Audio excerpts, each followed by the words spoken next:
back, and he stopped.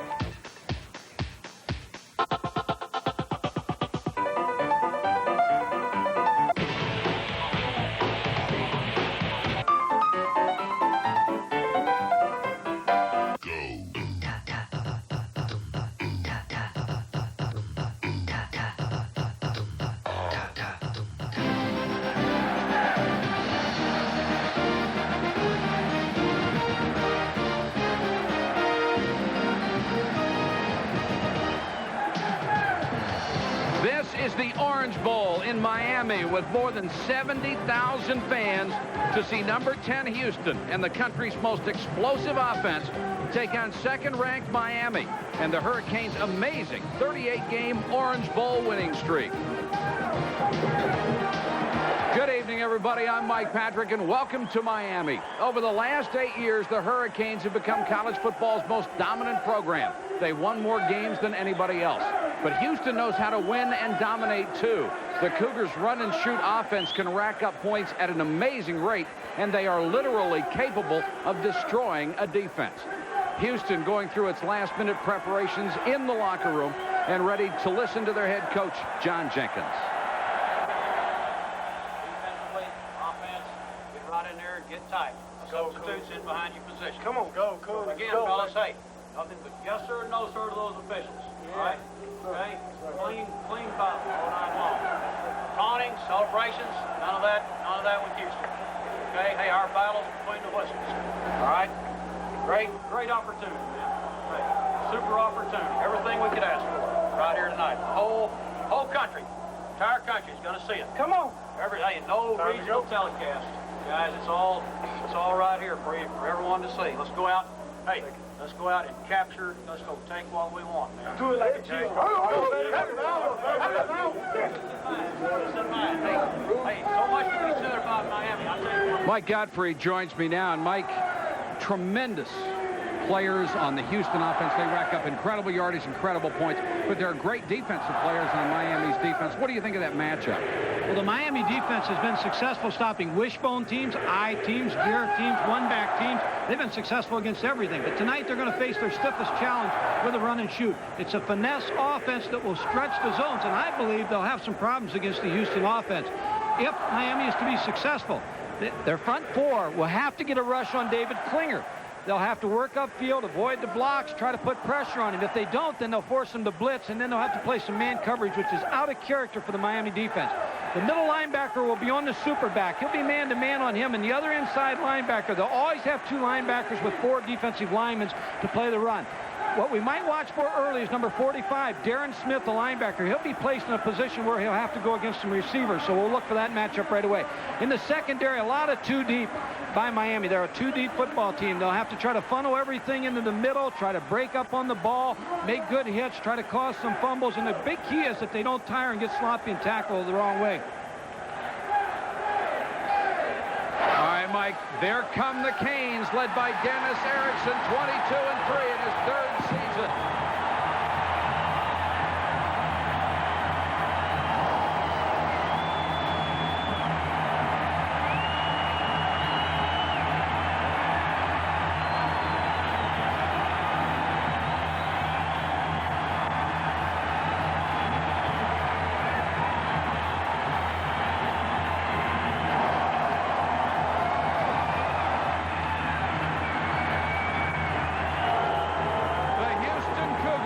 John Jenkins, 11-1 in his second year as head coach.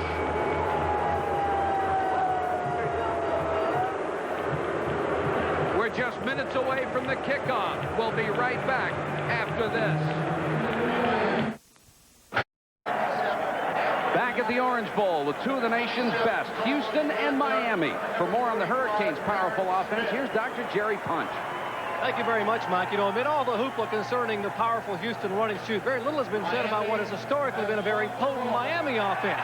An offense that set a school record last year, gathering over 480 yards average per game. An offense that just 12 days ago lit up the scoreboard in Arkansas for 31 points and over 500 total yards.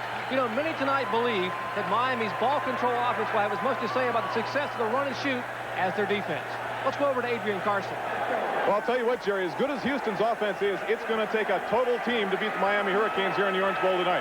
I'm talking about the Cougar defense, a defense that was ranked 103rd out of 106 total Division I teams last year. Now, John Jenkins has reunited defensive coordinator Ben Hurt and Melvin Robertson, the men who literally wrote the book on the 4-3 defense.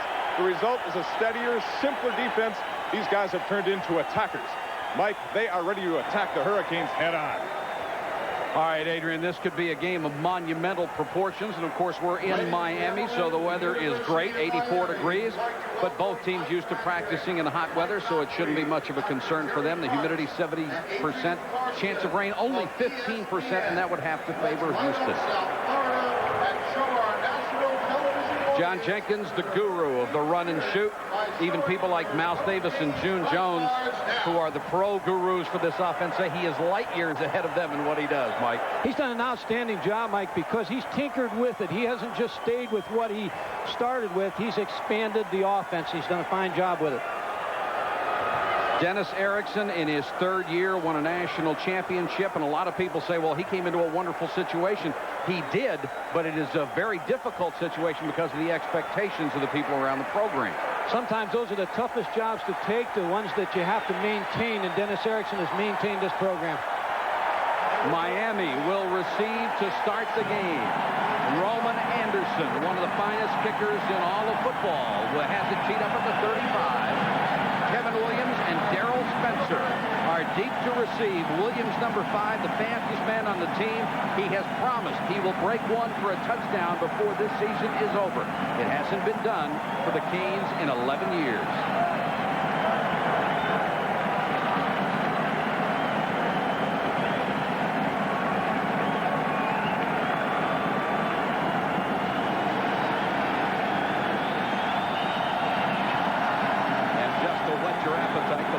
Off the tee. 70,000 here tonight, and probably not an overstatement to say this is a watershed opportunity for Houston to put their program in national perspective. Miami, of course, has been there ever since Howard Schnellenberger came to this city.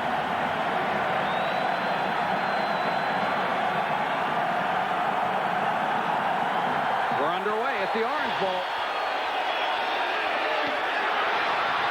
Williams got outside. Just tripped up by the kicker, Roman Anderson. Got a piece of an ankle, but excellent field position for Miami. Gino Torretta, the latest in the royal line of Miami quarterbacks that began with Jim Kelly in 1979. He threw for nearly 300 yards a week ago. The Canes would like to control the ball. They're hoping for a big game from Stephen McGuire, who already has 25 career TDs. The line has only 2 starters back. Left tackle Leon Searcy, a great pass blocker, is a preseason All-American. He is playing with a broken hand. McGuire is the single setback. They will go with 3 wide receivers all night long. And movement on the line. It appears that the right guard, Rudy Barber, the sophomore from Miami, came up. Offense. Still first down. Not the way to start. Now it's 1st and 15. Well, I think both teams are a little nervous. I look for Houston to try to pressure Miami early, and then for Gino Torretta of Miami to check off and try to go deep early. First play, they'll try to feel each other out. And like Houston, Miami with great speed receivers. McGuire will get the first carry. They would love to keep the ball on the ground, but Houston swarms him on defense. Houston with a gambling, attacking style up front. They're led by Glenn Cadrez, a former linebacker and an excellent athlete. An outside linebacker, Tyrone Davis, had a great opening game. 6 tackles, 3 behind the line, and 2 sacks. The secondary led by Jerry Parks, who's switching from safety to corner. Last year, he led the nation with 8 interceptions. The last tackle made by Eric Blunt, who's a 3-year starter, number 42 for the Houston Cougars.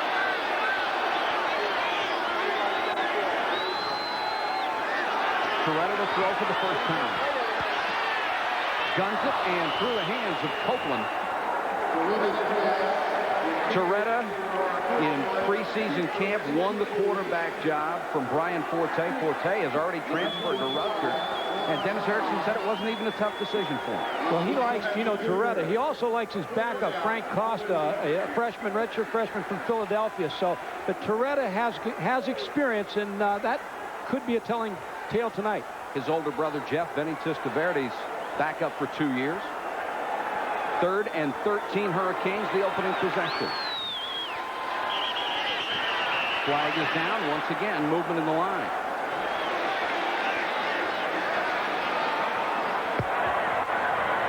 False start on the offense.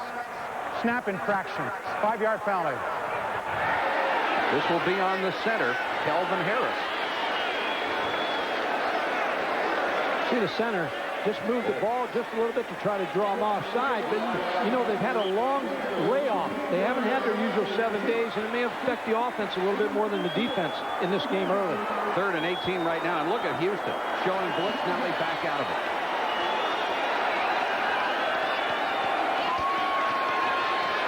Torretta now forced out of the pocket.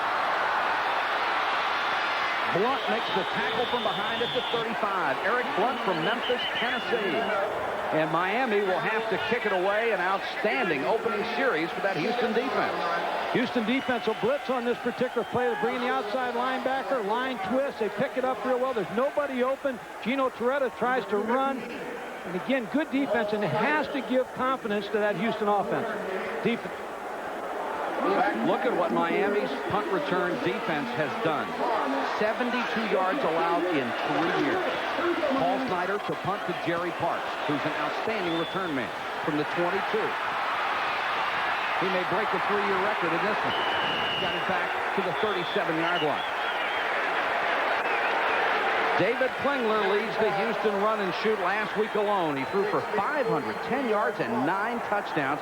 He had 6 of them in the second quarter, yet another NCAA record. His favorite target, junior Fred Gilbert, 11 catches, 180 yards, and 2 TDs in his first start. The only interior lineman back from last year, all-conference guard Mike Giesler. He's 6'4", 305.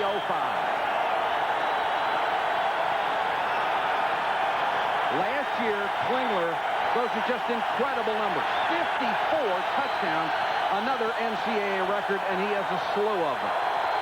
Klingler, what else to throw on first down? Sanders on the little swing. He's wrapped up by middle linebacker Michael Barrow. On defense, Miami will go with speed up front for a pass rush. Rusty Medeiros had a fine opener against Arkansas with 2 sacks.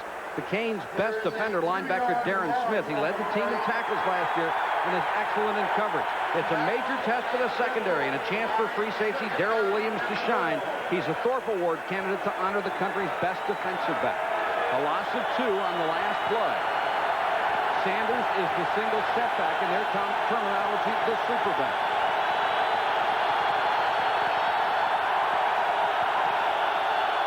Four-man rush, Sanders. And Mike, that was really slow developing. The slow is a draw play. Michael Barrow, who's number 56, is responsible for the lone setback. He made the play on the draw. He'll read the draw, the trap, and he'll try to meet that superback on the snap. John Jenkins signaling in the play on 3rd and 12. Houston, of course, calls the play at the line of scrimmage. And now they change the scoreboard to 3rd and 9.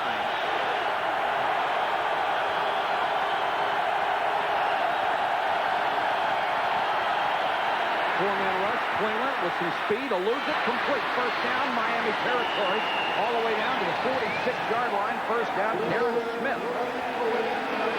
Runs him out of bounds, a 16-yard gain for John Brown III. People think that David Klingler's rolling out all the time. It's almost a drop-back pass. He's just behind the guard. Here you see him duck under the rush, throwing to his left. Look at the velocity he gets on the football. Good pass reception by John Brown. Good first down. He throws off the wrong foot as well as anybody I've ever seen. He has a gun. He does that. First down of the ballgame. Houston in Miami territory. Guy on the delay. Flag is down, and so is Guy at the 44-yard line. Stopped by Jesse Armstead, the right outside linebacker who is coming back off a terrible knee injury. We'll check the penalty. Holding. Offense. And this call will go against the Cougars and back them up 10 yards from the spot of the foul. Well, this is a split crew, the Big East and the Southwest Conference. That's John Sophie with the white hat on the referee. The umpire is from the Southwest Conference. He made the holding call.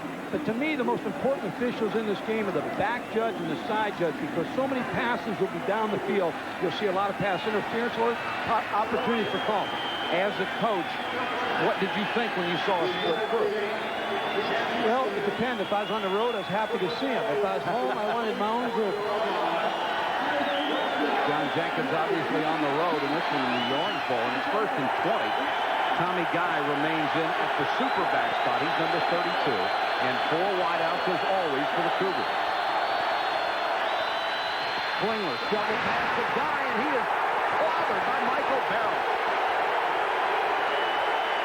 Michael Barrow was not on any of the preseason lists of fine linebackers in this country. He put up copies of the magazines all over his locker in his room. Watch Rusty Medeiros go inside. Now he works outside to try to put pressure on David Klinger. But Michael Barrow, again, watch number 56. He has the super back. He just waits for him. He's there to make the tackle. Man to man. 2nd and 21. Gilbert on the quick pass. Stays on his feet. Fights off another tackle. There is a flag down. It looked like Miami jumped early. Darrell Williams, number 31, made the tackle. You know, Mike, the no huddle breaks down the concentration of the defense. It keeps them from disguising. It keeps them from getting substitutes on the field. And that's what Houston is trying to do with the no huddle. And it causes some problems for the defense. I know when I was watching Miami practice the other day, Dennis Erickson said it gave them just a little bit of problem that they always like to huddle, but they don't get the opportunity against Houston. They're offsetting fouls. Offsides, defense, illegal formation on the offense, penalties offset. It's still 2nd down. So we'll do 2nd and 21 all over again. It's obvious that John Jenkins is trying to give David Klingler a chance to get his feet up under him before he starts to throw the ball down the field. Again, let's watch the matchup of number 45, Darren Smith, versus the receivers.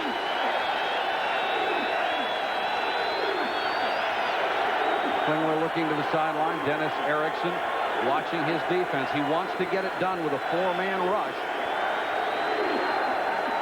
This is UNLV, Kentucky, Loyola Marymount style of football. It is that. Basketball. Billy Tubbs at Oklahoma would love this. He's another one. 2nd and 21.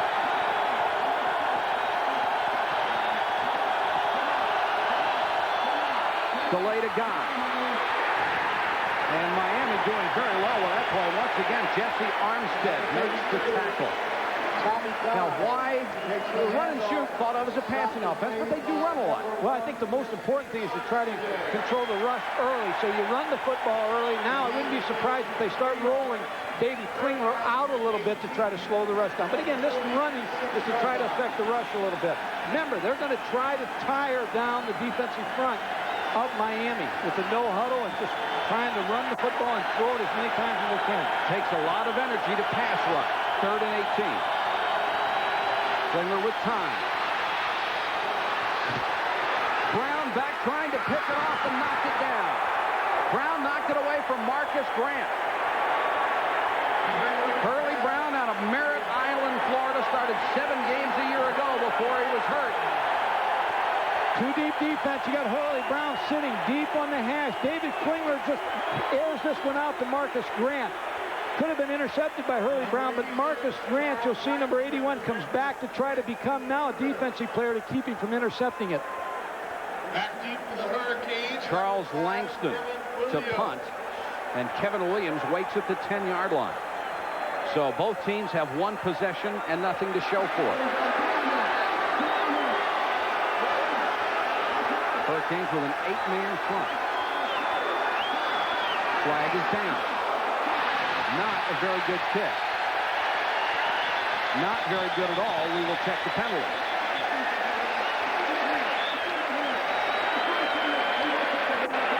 A 21-yard punt. Out of bounds. And at the 33-yard line. Formation on the offense. Players are not up on the line of scrimmage. And what that means is that Miami will take the 21-yard punt. Well, what happens a lot of times when you're punting the football is your outside person on the line of scrimmage on your punt team likes to get a little depth to help him with a ricochet block when he has to block 2 men. In that particular time, they called him for being too far back and not on the line of scrimmage. Penalties decline. Miami's ball. Miami takes over in good field position at its own 33. Scoreless first quarter from the Orange Bowl. We'll be back in a moment. ESPN's Thursday night CFA, Houston and Miami, is brought to you by Dodge. For performance, quality, safety, and value, welcome home America. And by Smooth Busch Beer, an easy drinking Busch Light. Scoreless first quarter, 9:52 to go from the Orange Bowl, Miami and Houston. It's a young Miami team, 11 players drafted off the roster from a year ago. Torretta with McGuire behind him sends him to a wing.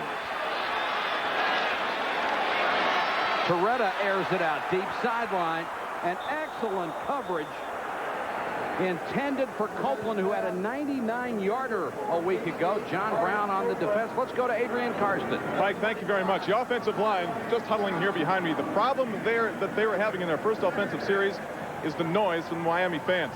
They're blaming those Sox on the fact that they cannot hear David Klingler or the checkoffs once they get to the line of scrimmage. If this continues in the first quarter, it could be a big surprise and something that the offensive line is not ready for. Adrian, thanks very much. 2nd and 10, 9:46 to go, first period of play.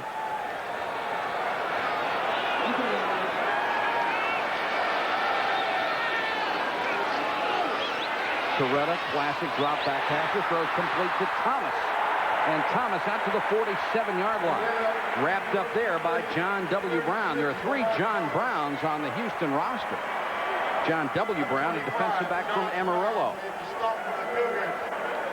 Gino Torretta, here you see him from behind him. He's going to set up. Miami likes to get their pass off in 1-7, 1-9. Like the 5-step drop, like to throw it quick. It was a good route, good throw. The Houston players said they had problems at Texas a year ago when the Longhorns beat them with the crowd noise. Most teams can overcome that with hand signals, however. McGuire, nice cutback. And into Houston territory at the 47-yard line. Darren Woods made the stop. McGuire, not much of a practice player, but he's a gamer. Steve McGuire of Brooklyn, New York. Broke in against Pittsburgh a couple years ago when I was on the sideline. Had a big day against us. You remember that, huh? I'll never forget those guys had big days. 2nd and 3 for the Hurricanes. Their second possession. They've registered their first down. Houston shows blitz, and here they come. And McGuire runs through the blitz. Very close to a first down at the Houston 43. The stop made by Kenny Perry, the strong safety, and Jason Youngblood trailing the play. Number 8, Kenny Perry, made the stop. Miami, of course, against the Houston defense was 103rd in the country a year ago. Do they think they can score on these guys? Oh, I think they do. What they want to do is keep David Klingler over on that sideline, and the only way to do that is by keeping their offense on the field. So they'd like to have good mix. Early when you saw Houston try to blitz them, they tried to go up on top, and they've had a good balance right now in run and pass. Now I look for Houston to go to the 46 defense, which is the Chicago Bear defense, an 8-man front, and light them up at this point. Try to really pressure Gino Torretta. First you think of ball control, you think of running the ball, but McGuire says he doesn't want it 30 times a game. He says, hey, you really get beaten up. 1st and 10 inside the Houston 43. Here's the 8-man front. He's going to check off. Here comes the blitz, and Torretta unloads and really overthrows Copeland. Had double coverage on him. Jerry Parks was deep, making sure he couldn't get that deep. McCoy was coming hard on the blitz. Houston moved to the 8-man front late, and see the pressure that they're going to get and bring in the linebacker. Gino Torretta is going to drop back to pass, and this is what Houston wants. They want him to try to go for those deep routes. Watch the pressure that they bring. Linebackers right in the face of Gino Torretta. And that's the type of defense that they want to try to play in this game, Houston. Toretta only 1 out of 4, 14 yards. He faces a 2nd and 10 here.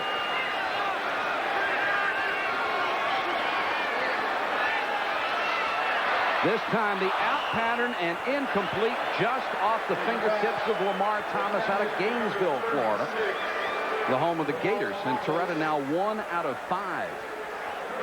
He had Lamar Thomas open, just threw it behind him. Steve Harris was uncovered. There's 2 of my favorites right there. Ben Hurt on the right is Melvin Robertson. Melvin coached at Texas A&M in Houston, coached under Emory Bellard. He said the other day he was there with the veer with Bill Yeoman, was with the wishbone with Emory Bellard, and now he's with a run and shoot with John Jenkins. He feels like he's back from the dead, he said. He's seen it all invented, hasn't he? 3rd and 10. And this Houston defense far improved from the Houston defense we saw a year ago. Toretta with time and throws complete to Copeland. He's down to the 27-yard line. Copeland, this is the first time he's had a chance to really play. And Dennis Erickson said he could be the best wide receiver that Miami has ever had. Watch Gino Toretta under pressure here. They're getting a pretty good rush in the front 4 of Houston. Watch him set up again. He wants to get that ball off no later than 1.9. He's under pressure, but he's getting a good throw to Horace Copeland, who's curling on the side, open for the first down. Now, again, I expect Houston now to blitz again. Martin Patton, number 32, is in as the single setback for Miami. And Patton gets a little swing pass. He has outstanding speed. Patton breaks at 15, 10, 5 to the 2.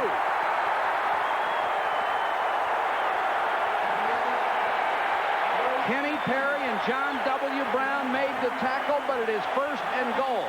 Of the 4 backs that they have that play, Patton is the guy with the speed.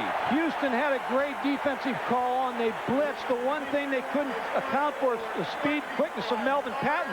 Darren Woods, number 5, is right there to make the tackle, but Melvin Patton made 2 nice cuts to get the ball down to the 2-3-yard line. McGuire back in as the setback. And they've got Jason Marucci, number 22, on his right. McGuire. Boy, just got back to the line of scrimmage, and the entire center of that Houston defense stacked it up. If nothing else, this drive is taking time off the clock. We're down to 6:59 to go, first period. Exactly what Bob Bretkowski, the offensive coordinator, wants. Long drives, but he also wants to score. He said the other day, it's not good enough just for me to have long drives and not be able to put points on the board.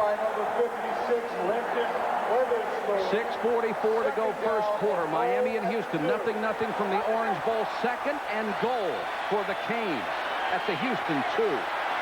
Houston messed up on defense a little bit. Then he had too many men on the field. And they've taken a timeout to straighten it out. Toretto will come over to talk to Dennis Erickson. We've got a timeout and a 0-0 game. We'll be back in a moment. Ladies and gentlemen, Paul Mercier came home. 0-0, but Miami at the Houston 2, 2nd and goal. It's been an impressive drive so far. Time consuming, yardage consuming. And it started after a punt of 21 yards from the Houston Cougars. They started from their own 33-yard line. Mike, it looks like 3 tight ends in the ball game for Miami. McGuire has gone out. Patton has checked in. Patton on the toss. Got a chance to get outside. Touchdown.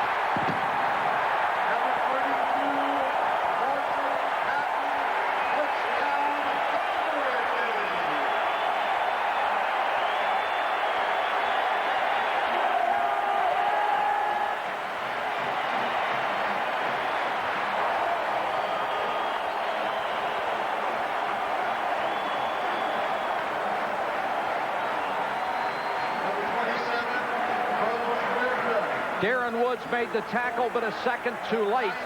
And talk about automatic. Carlos Huerta is on for the point after in a regular season game. The senior has never missed. 145 in a row, an NCAA record. 146 and counting. There's no substitute for speed. Watch Melvin Patton. Watch the inside charge of the defense. Melvin Patton just outruns Darren Woods for the corner. Good play call. They went to 3 tight ends, went outside. Melvin Patton for the touchdown.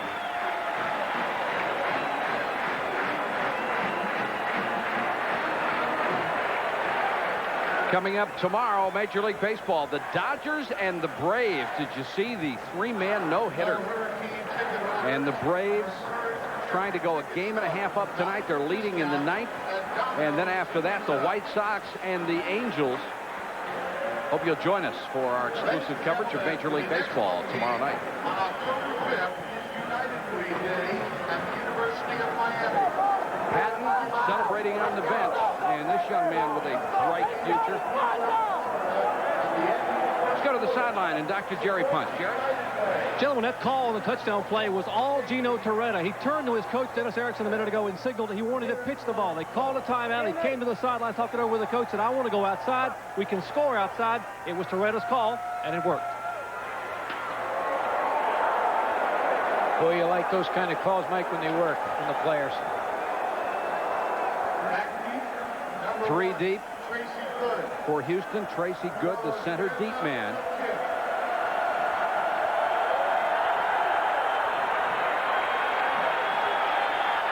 And Good at the 1-yard line. Fumble.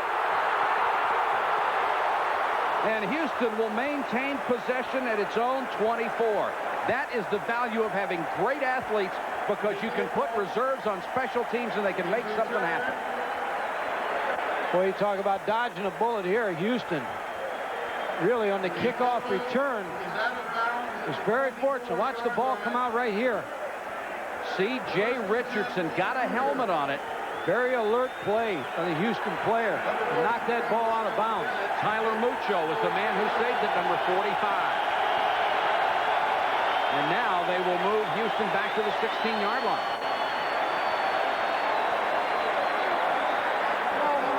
That goes out of bounds is returned to the spot of the fumble if it's beyond the spot.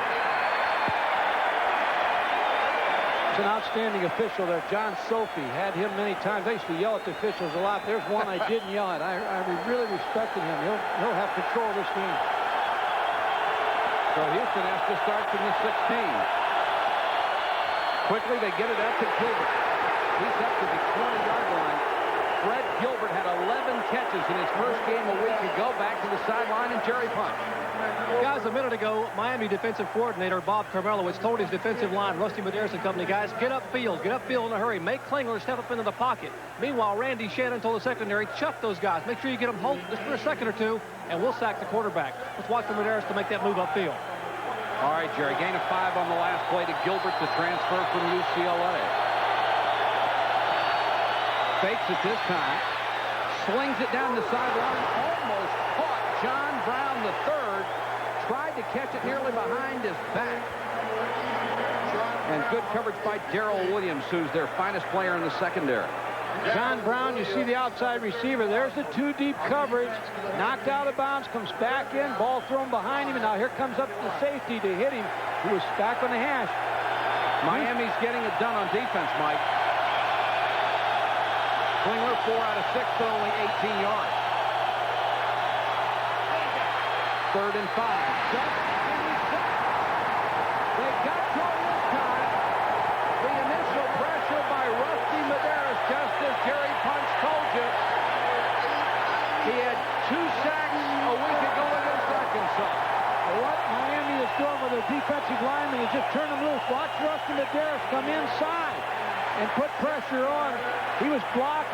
Pass didn't get off in time. The offensive lineman left him loose, and Rusty Medeiros gets the first sack. Langston to kick. He had a 21-yarder on his first effort that set up the Miami touchdown drive, and that's Kevin Williams waiting at his own 44-yard line. Langston, the senior from Corinth, California. They set up the return, and it is returnable. Williams back to the 40. He's got a wall. Flag is down. Speed to burn. Williams finally forced out of bounds inside the Houston 40-yard line, but we will check the flag. A 46-yard punt, a return of 22.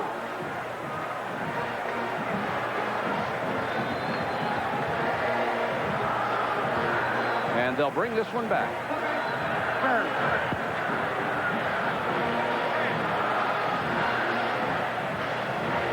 Watch on the return. Watch number 66 in the white. There's the clip that sprung Williams on the punt return.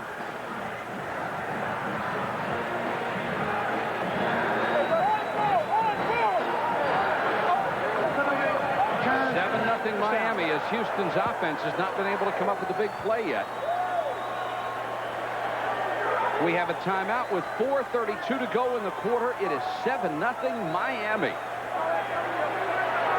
Miami takes over at its own 30, leading 7-0. The Miami defense has done its job, and it has over the years. Just look at the stats on this. I mean, Miami's defense, it's a cliche, but you do win with defense, and they win national championships with defense. The key early in this ball game on the first two series, they've been able to get pressure with the four-man front. Klingler waiting for another opportunity. His chances for a Heisman Trophy may be resting on this ball game. Doesn't necessarily have to win, but he needs to play well. Toretta changing the play again as Houston's showing blitz. They come anyway, and Toretta unloads, intended for Copeland, covered by John Brown like a second uniform, but he still made the catch, a gain of 45.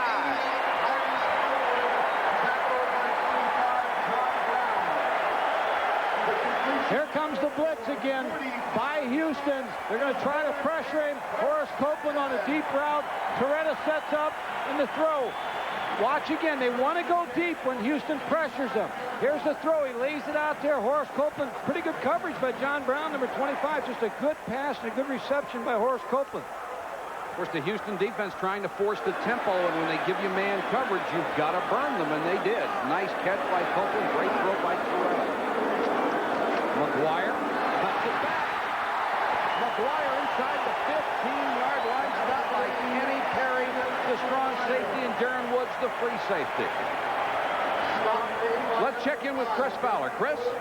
All right, fellas, we got a pennant race update for you. The Atlanta Braves have won their 7th straight. They beat the Padres 5-1 behind a Ron Gant homer. At the moment, they lead the second-place Dodgers by a full game. Dodgers tie with Houston 2-2 in the 6th. At halftime, stay with us. We'll have our halftime blitz. Set you up for Saturday's games. Back down to Mike and Mike in Miami. All right, Chris, thanks very much. Miami driving again, already leading 7-0. McGuire, room on the right side. To the 5, to the 4. Very close to another first down. Tyrone Davis drove him out of bounds. When you pressure somebody on defense, you see Ben Hurt and Melvin Robertson. When you pressure people and you come with defensive backs and blitz, your other defensive backs are in man coverage, and that's when Stephen McGuire was able to get it outside. There wasn't anybody there. Miami's been in so many big games, it helps them. Oh, yeah. Seem to play about 4 a year with everything riding on it. It is a first down, first and goal outside the 3.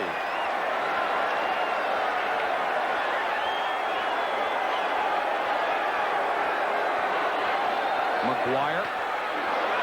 They have lost half a yard that time. In the middle linebacker, Ryan McCoy, a preseason All-Southwestern Conference player, was the first man on the stop. Sophomore from Beaumont, Texas. Mike, they got 12 men on the field, Houston. Well, that's a good way to defense Miami. If you can get away with it. Which is 12 men on the field. 12 men on the field.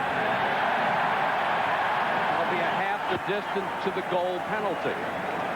Well, when things aren't going well, there's 1, 2, 3, 4, 5, 6, 7, 8, 9, 10, 11, 12. Even being Crestline, Ohio, I can count to 12. That official right back here is responsible for that call.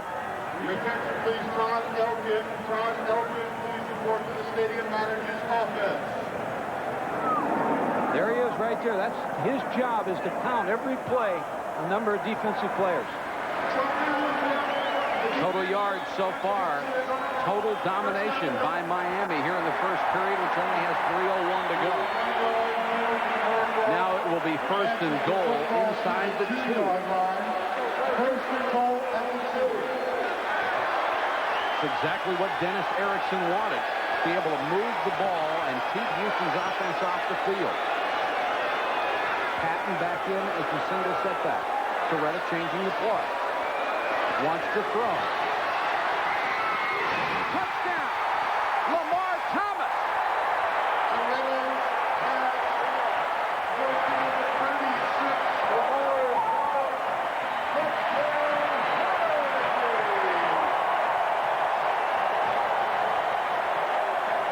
He's the slowest of Miami's receivers, but he has the best hands. And let's hand it to Toretta. He changed the play, recognized the defense, and threw the fade for the touchdown. Gino Toretta had Lamar Thomas versus a linebacker, Tyrone Davis.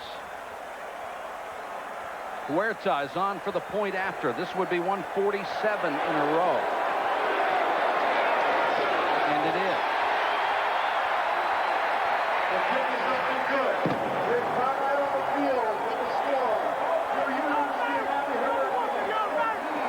They have Lamar Thomas here against a linebacker, and look how he tightens his split up here, and then they're going to throw the fade over here in the corner. Watch Lamar Thomas come off the ball. He heads for the corner. He's got all kind of room to work over here. Just a great catch. Here's another look. Watching Gino Toretta just lay it out there. He's got a lot of field to work with. Just put some air under the ball. Lets Lamar work. There's the catch. Touchdown. That's not the way Houston wanted to start. But remember, the run and shoot will have their day. Give them a minute and they can get 21 points for you. 70-yard drive. Another impressive drive here in the first period. If you are Houston's coach right now, what do you tell him? Just got to settle them down. Defensively, you've got some cracks. You blitzed a couple times. You got caught, but they had good coverage. And what John Jenkins has to do is just settle his team down. He knows he's got a great quarterback. He feels like he has a great offense. They're capable of scoring a lot of points. Just don't let your dauber get down. Don't lose your confidence. Stay with it. On the other hand, Miami's full of confidence over here. Oh, yeah. Houston has broken more than 250 NCAA, Southwest Conference, and school records with this offense. But here's what Miami, leading the nation in the last 5 years, 55-5. Unbelievable. And those have been some pretty good schedules and pretty good teams they've beaten. Even if you didn't play anybody but Florida State every year, you'd have a good schedule. State championships here is tough. This one goes 2 yards deep in the end zone, taken by Tracy Good. He'll down it, and they'll start from the 20. Hope you be with us every Saturday. It starts at 11:30 Eastern, College Game Day. Chris Fowler and Lee Corso have a preview of college football for you. And next Saturday, we have 2 games at 12:30 Louisville with those injury problems at 19th ranked Ohio State. Then at 7:30, this should be a beauty from Gainesville. Number 16, Alabama. Number 6, Florida. Ron Franklin and my partner Mike Gottfried will be in Gainesville for that game. You're everywhere, aren't you? Except home. Yeah. Let's see what Houston can do. Keith Whiteley is checked in as the superback, and here are the hand signals against all that noise.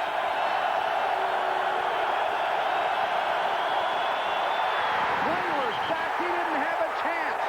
Mark Caesar, number 76, their biggest defensive lineman. He just flew through there. Let's go to the sideline. Adrian Karsten. Well, Mike, I'll tell you what. David Klingler came off the field, and he said to his coach, "Coach, I'm just not getting any time."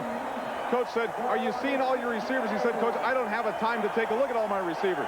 The next thing Jenkins said to his coach was, "We may eliminate one of our receivers, put another man up on the offensive line. Run and shoot is becoming a reload offense, Coach." Boy, Caesar was there in a heartbeat. Remember, he didn't start, so they've started to substitute already. Klingler shovel pass to Whiteley. Cuts back into a tackler and is brought down as he crossed the 20 to about the 23-yard line. Kenny Lopez and Michael Barrow made the tackle. Flags are down, and Klingler was leveled after the pass was thrown.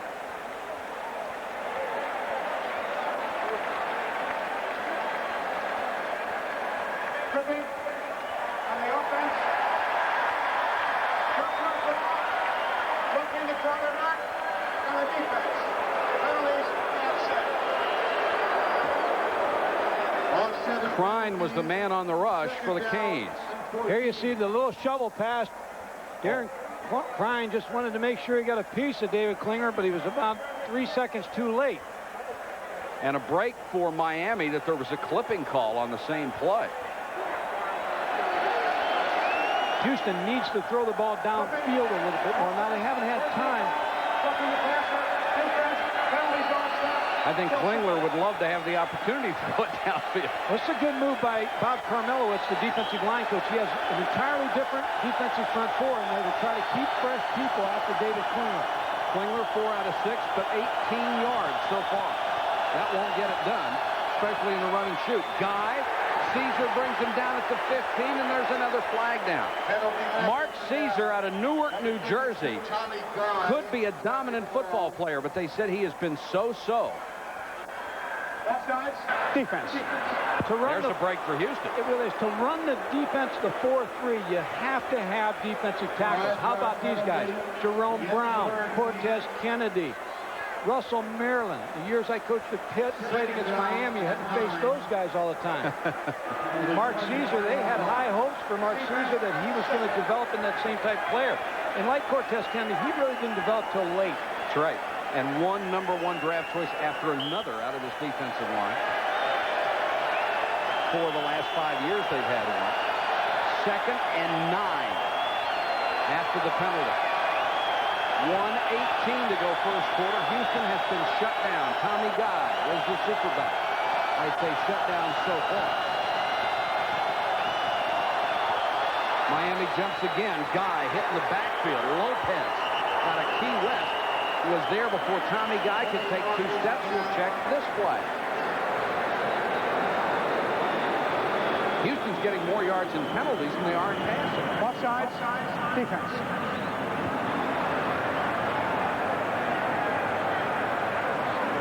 See Tom Tuberville. This white shirt is Bob Carmelowitz, the defensive line coach. You got to feel happy for them because their front four teams huge. David Klinger, they're stopping the run. There's Tom Tuberville. He calls the defensive signal. He's here with Jimmy Johnson, who stayed on. He's done an outstanding job with the Miami defense. Miami has already been penalized 5 times for 35 yards. Got to be frustrating for Klinger if you're a passing quarterback. If you can't count to 2 before somebody hits you, you can't pass. 2nd and 4 after 2 straight penalties. Throws right through the hands of Tracy Good. Good caught 5 a week ago. Last year, he was number 10 in the country in receiving. What happens in the Houston offense, Tracy Good's uncovered. That's why David Klinger is throwing. That wasn't a called or designed play. When he comes to the line of scrimmage, if he sees a receiver that is uncovered, he has the ability to just pick it up and throw it. He can throw it, but you've got to catch it. 4 out of 7, 18 yards after that drop.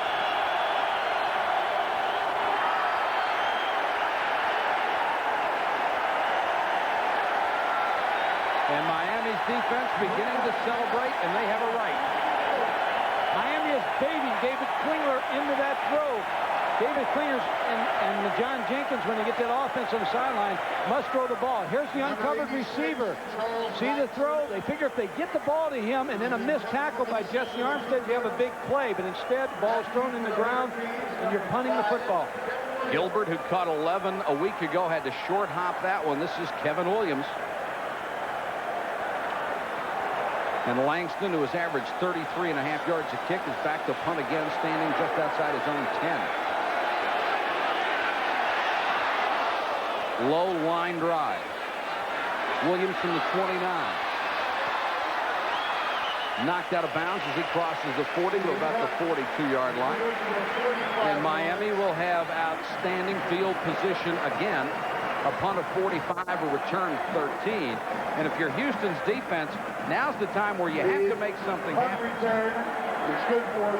One thing when you blitz, you live with a blitz, you die with a blitz sometime. I really like the way they play defense. Miami has just really executed well. But I believe Ben Hurt and Melvin Robertson have to stay with their blitzing concept. McGuire, the setback behind the junior quarterback, Gino Torretta. A very confident, poised young man. McGuire Houston reacts well this time. Alan Aldridge, number 96, the first man there. Let's check in on the sideline with Jerry Punch. As a flag goes down, we'll check that for you.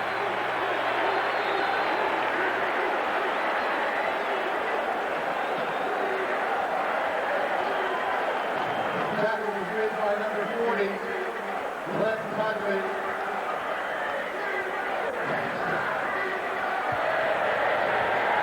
There are offsetting penalties. They're both personal fouls. One here, personal foul on the defense. Oh, I hate that. Still second down. Somebody had to do it first. Let's check in with Jerry. Guys, junior wide receiver Horace Copeland, number 88, the man who caught that 99-yarder against Arkansas a couple of weeks ago, was sprained his right ankle. They brought him back to the bench, retaped him. He still couldn't bear a lot of weight on it. They have put a different shoe and taped over the shoe. Now, he's walking around, but walking awfully gingerly on that right foot. Thanks, Jerry. 2nd and 8. Miami at its own 44 after the offsetting penalties. And now the officials will stop the clock with 16 seconds left. This would be a good screen down for Miami. The way they have the rush coming up the field, the blitzing situations, this would be a nice time to throw a middle screen.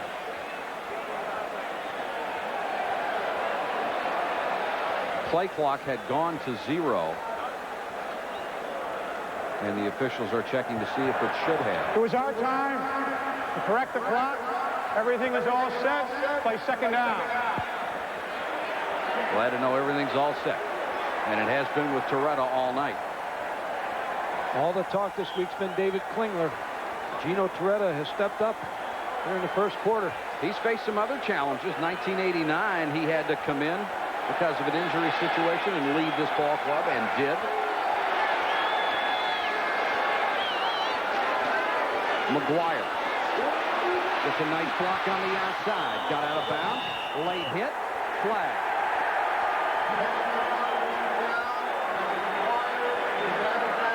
Not a good place to hit a Miami running back 3 yards out of bounds right in front of the Miami bench, and that's Alan Aldridge.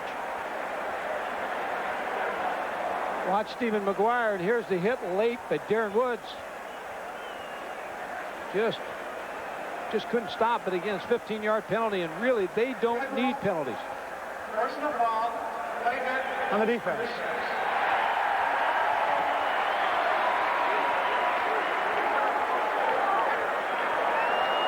Klingler talking with his offense, trying to get something started. They've really been shut down. That's the end of the quarter. Miami leads Houston 14-0. Trademarks of this city. Saying how sweet it is. And Jackie Gleason, a longtime resident and performer here. We're glad to be associated with that. And glad to be associated with this ball game. Miami 1st and 10 at the Houston 33-yard line. 160 yards total offense for Miami so far. 13 for Houston's run and shoot. In their opening game, they had over 700. But in their opening game, they weren't playing Miami.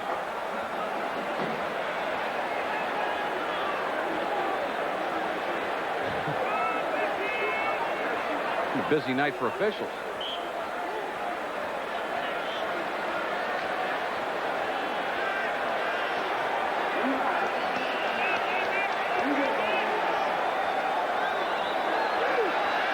Three wideouts, and Patton the single setback.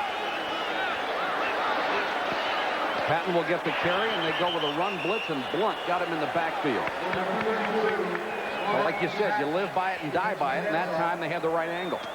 Watch Eric Blunt, number 42, just going to run through. The tackles will take an outside charge.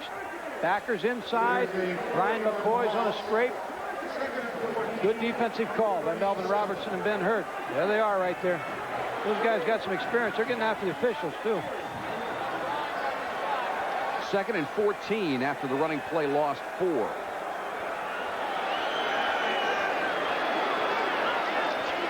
Toretta to Patton. A little swing.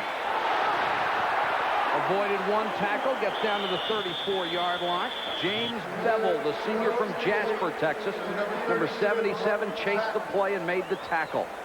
When Melvin Patton makes you miss. And again, they really had a good defensive call, and they had a man on Melvin Patton, but he just made a good move. Patton with 4.39 speed. He said this year is his big chance. And he's made the most of it so far in this game. A couple of outstanding runs. 3rd and 10 now. Trips left for Toretta.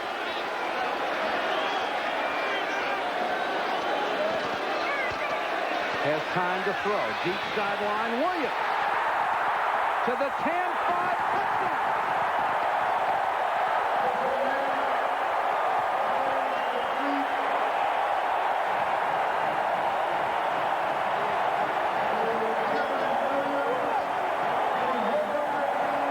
Kevin Williams beats Steve Harris. He is the fastest player on the team.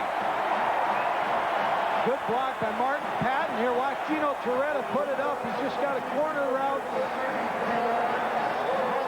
This is well-thrown football to Kevin Williams for a touchdown. 33 yards. Huerta for the point after. He was already 2 for 2 in this game. 3 for 3 and a new NCAA record. As you watch Williams taking the 33-yard pass from Toretta. And Miami now leads Houston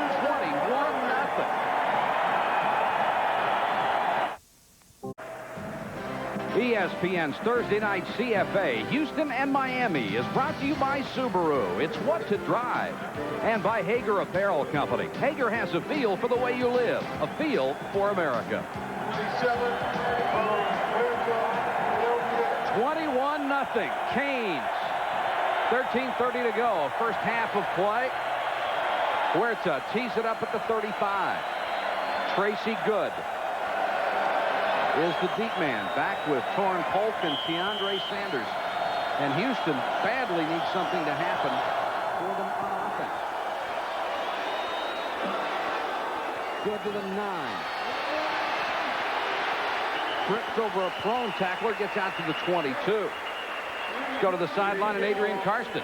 Well, Mike, I'll tell you what, Coach Godfrey, what you said about Klingler rolling out, that's exactly what they were diagramming on the board here a moment ago. But all the diagramming in the world doesn't do any good when you've got what I've got behind me here. These guys, when they come off the field for their adjustments, have to face the Miami crowd. They're having balls of tape thrown at them, cups of water and everything else. Coach Godfrey, when they come off the field, why don't they just change their process, turn their team toward the field and coach them that way? He asked you, not me. When they get behind, whether they're home or not, they're going to get things thrown at them. Klingler from the 22 finally has a little time to throw and throws off the hands of a diving Verlin Brown. Now, the adjustments that you have to make on offense, obviously your game plan coming in, you've got to do something with it. 2 things. I think they got to roll David Klingler out. They got to take off the automatics and quit throwing to the uncovered receiver. They got to work the ball down the field more. See, what's happening is Miami's run their base defense. They haven't even went to a nickel and have been able to contain them. Houston has 1 first down in this game. Klingler is nailed just as he throws, intended for John Brown III, and slow getting up. This is, again, the first team defensive line is back in. They're trying to keep them fresh. They're rolling 8 people in to try to put pressure on David Klingler. The offensive line from Houston is not getting a job done. Tommy Guy is the super back on 3rd and 10. Klingler has missed on his last 5 throws. I didn't notice much difference when Miami had his second team line in there. They ate him up too. Klingler, a half roll, throws to the sideline, too high, intended for Marcus Grant. And it's 3 plays and out again for the vaunted run and shoot.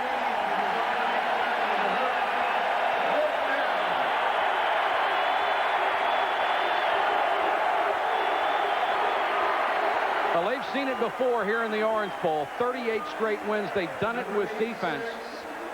And they have just smothered people. As you mentioned in the open, no matter what kind of offense you run, they seem to have an answer. I tell you have to credit every area. Their special teams is winning right now. Their offense is winning, and their defense is winning.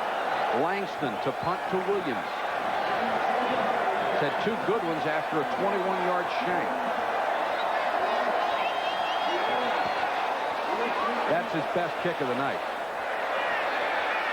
Williams back to the 27, lost it, got it on the first hop, and has got away somehow. He made 6 people missed and got back to the 35-yard line. That was unbelievable.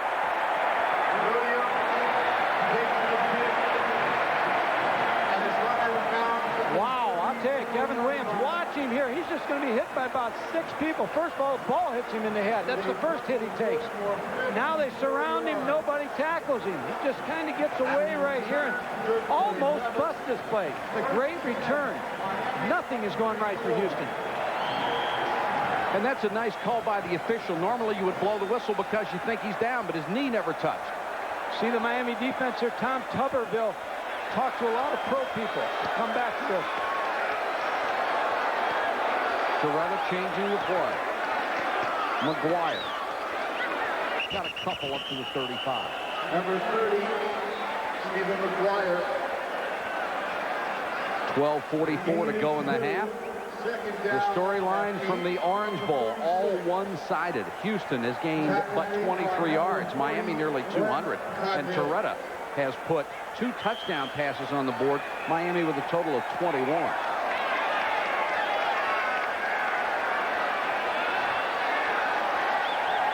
David Klingler has not seen a pass rush quite like this one.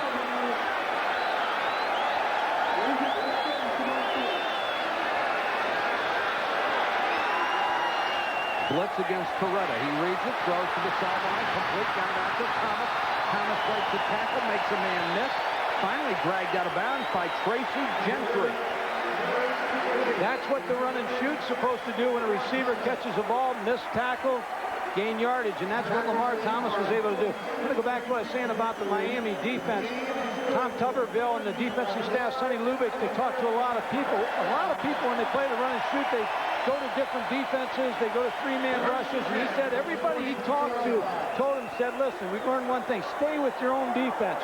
Do the things that got you here. And even though their 4-3 front is open to some things that the run and shoot, they know how to play it. And they're pressuring people with the base defense. They haven't even went to their nickel package yet by bringing in the nickel back. They haven't had to. No, they sure haven't had to. Toretta has hit 7 out of 11, 135 yards, 6 straight. Of course, this is the same 4-3 defense when Oklahoma came to the Orange Bowl with a wishbone, and people said Oklahoma's going to tear them up. They played the straight 4-3, and they whipped them. Toretta changing the play again.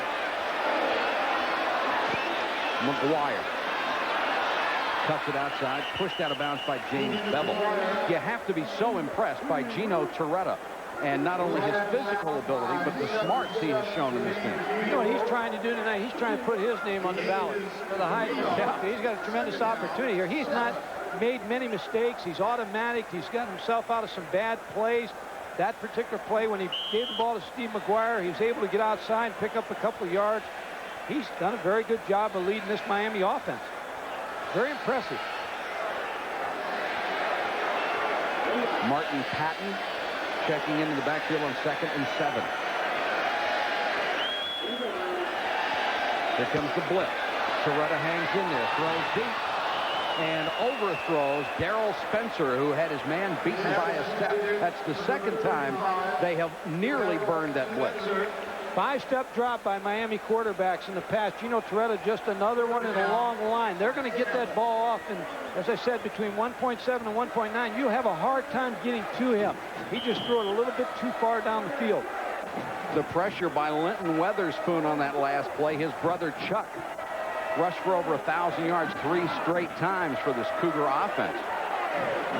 Dennis Erickson breathing a little easier, but he knows the run and shoot's capable of putting points on the board. And I don't think John Jenkins is breathing at all at this point. 3rd and 7. Another blitz. Toretta gets it from behind. A flag is down.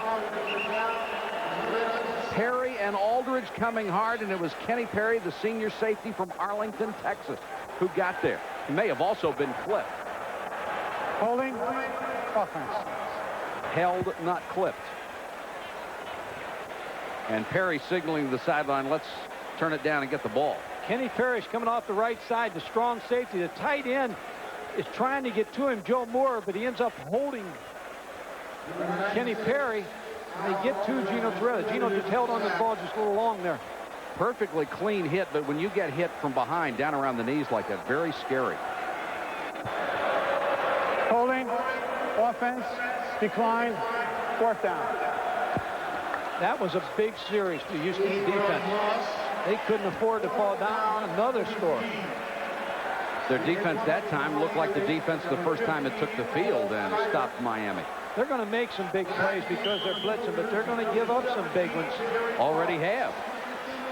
Paul Snyder, 6'1", 201-pound junior, is on to kick to Jerry Parks. Line drive kick, Parks at the 15. Gets it back to the 25-yard line. Return to 10 after a 33-yard punt. Words exchanged. We have a timeout. 11:23 to go in the half. Miami continues to dominate. David Klingler, who threw for 630 yards his first game, sees his team down 21-0. He has thrown for 18 yards in this one and has missed his last 6 straight. But make no mistake, this is an offense that can put points on the board and do it in a hurry. Klingler with the bomb and well overthrown. Intended for Marcus Grant, but 10 yards beyond him. Let's go to Jerry Punch. Jerry? Guys, you wonder why he messed with the success, but Bob Carmelo, its defensive line coach, is changing it up a little bit. The defensive rush will differ. The defensive ends are going to stunt inside. Caesar and company, on the other hand, will rush to the outside. They'll try to pinch off Klingler and try to get him in the pocket and sack him with a little bit different rush up front. Now, why do you make them so successful? Well, you just want to give them a lot of different looks. That last time they brought the middle linebacker, Michael Barrow. First time they gave up a linebacker on the blitz. Klingler, 2nd and 10, under some pressure again, goes out to Gilbert in the flat, makes one man miss, driven out of bounds to the 28-yard line. Good move to get away from Ryan McNeil, who was their best cover guy, and Gilbert was the transfer from UCLA, did not catch a pass there, played as a sophomore in 5 games, and in his opening game as a starter, had 11 catches for 180 yards. Houston's got to get the ball down the field to like the 10 to 15-yard area. This first down, Miami, 10 first downs to Houston, 1. And Houston got that first down on its opening possession. 4-man rush. Klingler with some time, throws complete, first down, their second of the ball game. Marcus Grant makes the catch. Herbert James knocked him out of bounds. That's the type of routes they're going to have to work to try to get some first downs. David Klingler will roll out away from the 3-receiver side, which Miami went to a 3-deep coverage, and that opened up Marcus Grant. Plenty of time to go. First half, 11 minutes on the clock. There is a flag down on this play. We'll check it out for you. We're watching Klingler in warm-ups. Personal foul on the defense. That's a big play. That takes it into Miami territory from the Houston 35. Here's if you want to be behind 21-0, which I don't know any coach in their right mind would want to be behind, you'd want to be in the run and shoot, because that should be able to be an offense to catch up. This is the first mistake Miami's made all day. The personal foul call.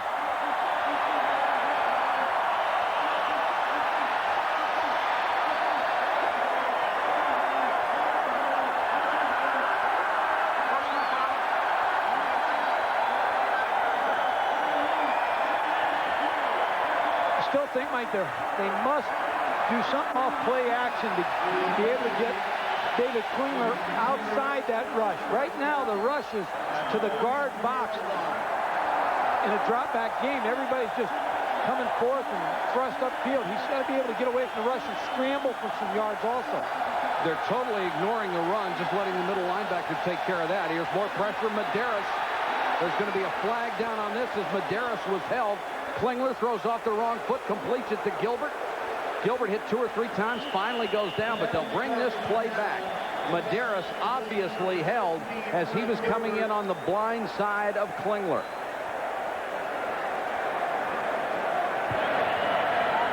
Holding offense. And that offensive line of Houston is just getting a whipping. Watch the rush by the Miami defensive end. He's going inside. Now, the reason they're going inside, starts outside. No, he's going to continue outside. Now you see the tackle come outside also to put the pressure on David Klingler. Again, there's no threat of any draw. There's no threat of any screen at this point. John Morris, the left offensive tackle, number 54, a junior from Houston, with the hold, trying to protect his quarterback, but he draws the penalty, and Miami now 4 for 31.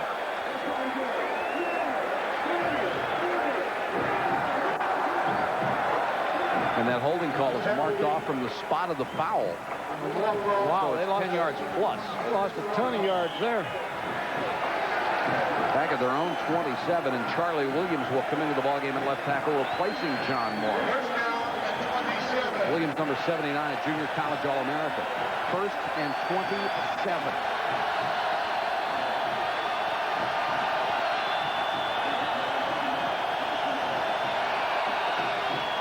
Guy on the delay. He's got some running room this time. Rolls over one tackler, gets up to the 35-yard line.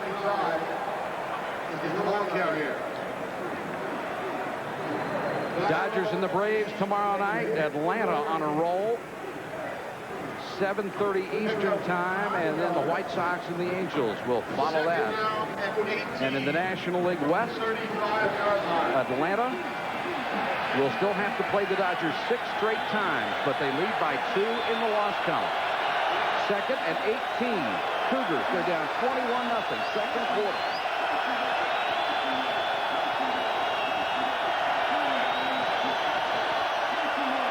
Klingler with a quick toss to Gilbert. He's run out of bounds after a gain of maybe 5. Darren Smith, who is the best defensive player on this Miami unit, forced him out of bounds. Klingler and his receivers particularly. Klingler has looked calm the entire game. His receivers look a little more composed. I'll guarantee you one thing. You're right. David Klingler just has to get something started here. But I'll tell you one thing. All the Southwest Conference teams are watching this game tonight, trying to figure out how Miami, they know they have great players, is playing this 4-3 defense against the run and shoot. 3rd and 13. In trouble again. Ducked up. Caesar got him. Throws on the run incomplete. Mark Caesar gets his 2nd sack, and he just bull rushed his way into the Houston backfield. If you can't protect against a four-man rush, you're going to have problems all night. There is no flag. The quarterback's knee was down. So it will go as a sack. Caesar gets his 2nd one of the ball game. He is the biggest defensive lineman at 290. The 3rd Miami sack of the game.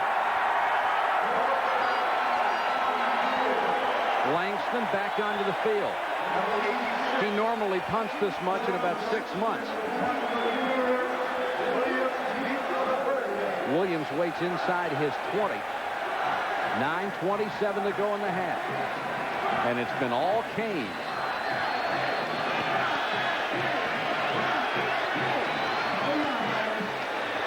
Pretty punt. Williams back at the 18. Cuts it back, flag down. Tough man to bring down. He gets to the 28-yard line, and another penalty on yet another return. It was a clip. 51-yard punt, 10-yard return, but they'll wipe that return out with this. Things seem to have settled down.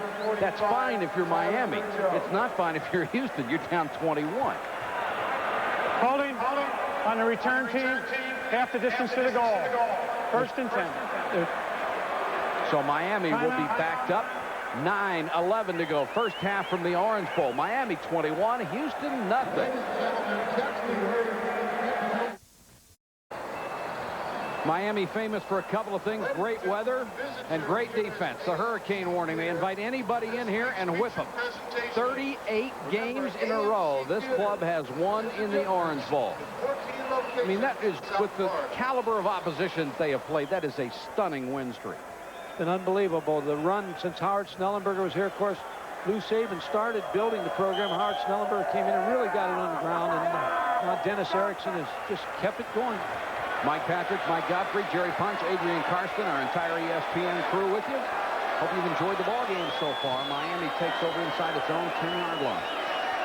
McGuire cuts it back to the 17. Took a big shot from Darren Woods, the free safety, who was a great high school quarterback.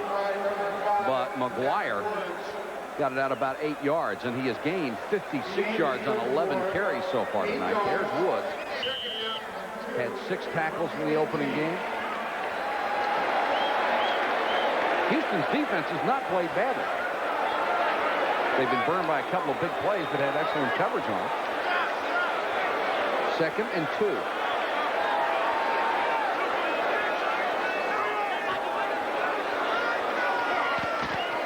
McGuire again, same play, takes it outside. Forced out of bounds by Glenn Cougars. What you'd like, if you're Miami, is to have a nice long drive. Take up some time, tack some more points on the board, and keep the offense on silent. But the way they're playing defensively, they might want the offense back on the field. You may have seen the armband on the left arm of Glenn Cougars. He is wearing that because his grandmother, Gladys Thomas, has been quite ill. We understand she's at home and watching her grandson play tonight. And he wishes her well. 3rd and 2. Miami trying to keep the drive alive. McGuire hit as they go to the run blitz, and they'll stop him short of the first down. Tyrone Davis, the right outside linebacker, who had such a sensational game against Louisiana Tech in this team's opener. There is no need. Good defensive surge. They've got Melvin and Ben sweating over there, the way they're playing this game. It's exactly what Houston had to have right there. Miami went with 3 runs. Backed up offense. Houston must get on the board. Yeah, they really need a lift. They need something positive before they go in at halftime. Parks waits at midfield. End over end. Turns into a spiral, and Parks back at the 44. Strange looking kick. Parks, after a 38-yard punt, makes the fair catch. And Houston will start in good field position. I mean, this offense, this run and shoot just racks up the most incredible numbers you have ever seen. Look at that, yards per game. They've been 4th, 1st, and 1st in the last 3 years. And Miami has literally shut them down tonight. The yardage is that middle column instead of the one to the right. So Klingler, let's see what kind of adjustments they can make in this series. This is a big series. He needs to get something going. This kid is an exceptional quarterback. Make no mistake about it. Guy on the shovel pass. And his knee touched down around the Miami 47-yard line. They're trying to take control of this rush. They're trying to do things that just try to offset the rush because Miami's front four. Miami's taking one of their defensive ends and really widening him, and he's causing pressure. The defensive tackles are one's coming through the guard center gap, the other one's coming through the guard tackle. Look at the left side. See how wide the defensive end is? Kevin Patrick, it's giving problems to Houston, so they have to slow it down. They just slowed it down with a little fullback shovel draw. Gain 9 on the last play, 2nd and 1. Guy on the carry. He'll have the first down to the Miami 43-yard line. You like to run a trap on offense when the defensive linemen are just pinning their ears back, and that's what they ran their trap play. It'll slow down the rush a little bit, but David Klinger still needs to throw the ball in about the 15-yard range up the field. 6:52 and counting, first half. Miami leads it by 21.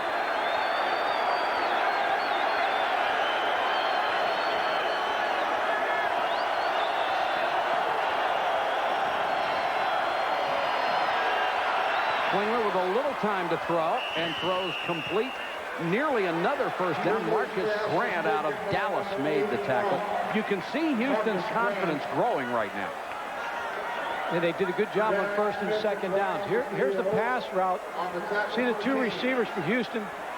Miami's doing a good job of knocking them off balance. It was an excellent job by Marcus Grant of once he made his cut to come back and make the play. Ryan McNeil, number 47 for Miami, is their best cover guy. We approach 6 minutes first half. Houston at the 34. Klingler now 8 out of 17, 40 yards. Fake the trap. Nice play action by Klingler. Buys time. Throws. Catch or not outside the 10. It is not. Gilbert could not come up with it. I like that call. Rolled him out a little bit. Got him outside the rush, which will help again. Sometimes when a play goes bad, it's still good because you accomplish what you want. You slow down the rush. They need to do that. John Jenkins just needs to get them under control a little bit, try to mix it up, try to keep Miami off balance. Jenkins totally convinced about this offense. He says, you can't stop it if we run it right, but a 4-man rush can sure do the job. Well, that's what Texas did when they beat them. They had a good 4-man rush. 3rd and a yard. They'll throw the quick pass to Gilbert. Excellent speed. He'll get the first down, lost it out of bounds. But they'll mark it at the 31, and it will be a first down. The other thing the run and shoot likes is the fact that they get the ball to their receivers on little short routes like that. Then you take a receiver like Freddie Gilbert, and then you ask him to get by someone. But the difference tonight so far has been they're not getting by the Miami defensive secondary or linebackers. They're breaking down. They're not missing any tackles. Now, what Houston has to hope is that they tire them a little bit and they start getting sloppy and missing tackles. Gilbert has 4 catches, but only for 16 yards, and there are the stats. -1 rushing. But it is a first down here for Houston. 5:43 to go in the half. Guy slips 1 tackle. Armstead makes the short tackle at the 28. Tommy Guy.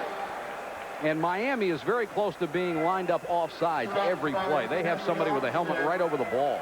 Miami's making a good adjustment with their backside defensive end.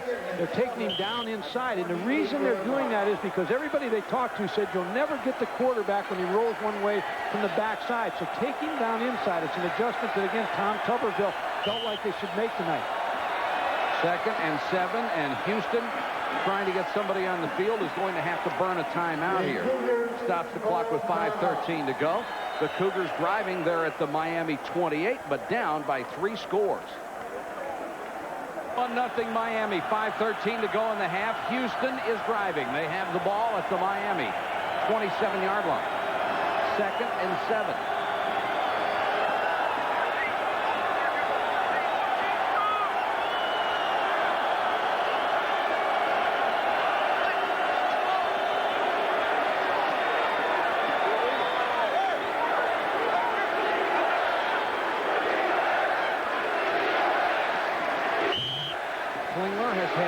Single completion longer than 10 yards tonight.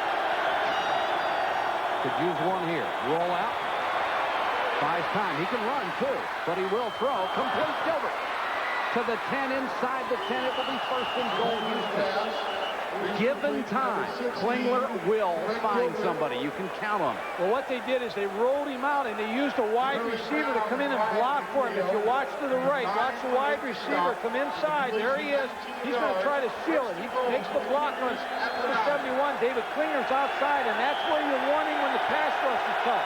He could have ran for the first down, but he won the bigger play. Tracy Good, 170 against Caesar at 290. Wasn't much of a block, but he got in the what? Go for his feet. 1st and goal. And the Houston offense cannot hear. Guy. Not a chance. Kevin Patrick out of Lake Worth, Florida. An excellent pass rusher. Played the run very well that time. Watch Kevin Patrick, number 86, top of your screen. Works out, then works back inside. No one blocked him. Well, they just tried to sucker him that time. He didn't buy it. Felt he would be coming up inside after they ran the play action pass. Figured he might go for David Klingler. 2nd and goal from the 7. Gilbert couldn't hold it.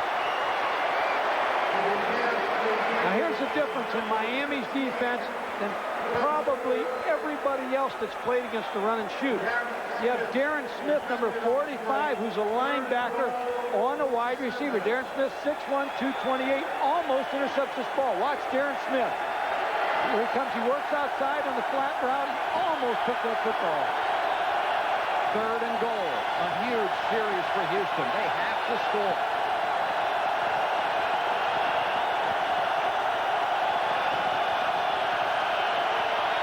Klingler in trouble. Got away. Throws. What a play by Klingler. He just threw that one into the seats to avoid the sack. Outstanding play. Rusty Medeiros, number 98, came from the backside. Put the pressure. Watch Rusty. Watch the wide rush right here coming from the outside. Beats the offensive tackle. David Klinger started to try to come backside. He did a smart move because he didn't take the sack and he threw it away. He threw it out of bounds. Roman Anderson is on, an outstanding kicker from 25 yards. He's an excellent short field goal kicker. Got that one inside the near post, and Houston gets on the board with 3:53 to go first half. Mike, I know they desperately wanted a touchdown, but they needed something on the board to give them a boost. They needed something good to happen. They got 3 points on the board, but if you're Miami again, when you bring that defense back over, you've got to tell them, hey, you did a great job, because Miami believes once you get the ball in the run and shoot inside the 10, the field shrinks on you, and you lose some of your routes. On the other side of the field, John Jenkins said, in the 10-yard line, I love it. I love my opportunity to run picks, and against zone, I like the chance to run some routes where I get 3 receivers to one side. So Miami won that battle. Well, if Gilbert makes the catch, they have a shot at the touchdown, but they've had a couple of drop balls. Chris Fowler and Lee Corso with you every Saturday starting at 11:30 Eastern for College Football Game Day. And we have 2 fine games coming your way this Saturday. 12:30 Louisville and number 19 Ohio State. And then at 7:30, 16th ranked Alabama takes on number 6 Florida in Gainesville at Florida Field. Kevin Williams and Darrell Spencer will go deep to receive. 3:53 to go first half. Roman Anderson to kick off. Keep in mind that with this offense, if they can just slow down the pass rush a little bit, Houston can score in a hurry. Anderson, nice high sailing kick. Spencer at the 5. Williams in front. Breaks the tackle, gets it out to the 30. 25-yard return. Let's check in with Adrian Karsten. Mike, one of the basic rules of defensive football, when you're coming up on the ball, is called a swim technique. You hit the man and you actually swim with your right arm over the offensive tackle. Line just came off the field. It's a swim or a rip technique when you come up underneath the offensive lineman's shoulder. These guys are getting beat on fundamentals. The offensive line just got ripped for that reason. Thanks, Adrian. There is a penalty flag down on the return.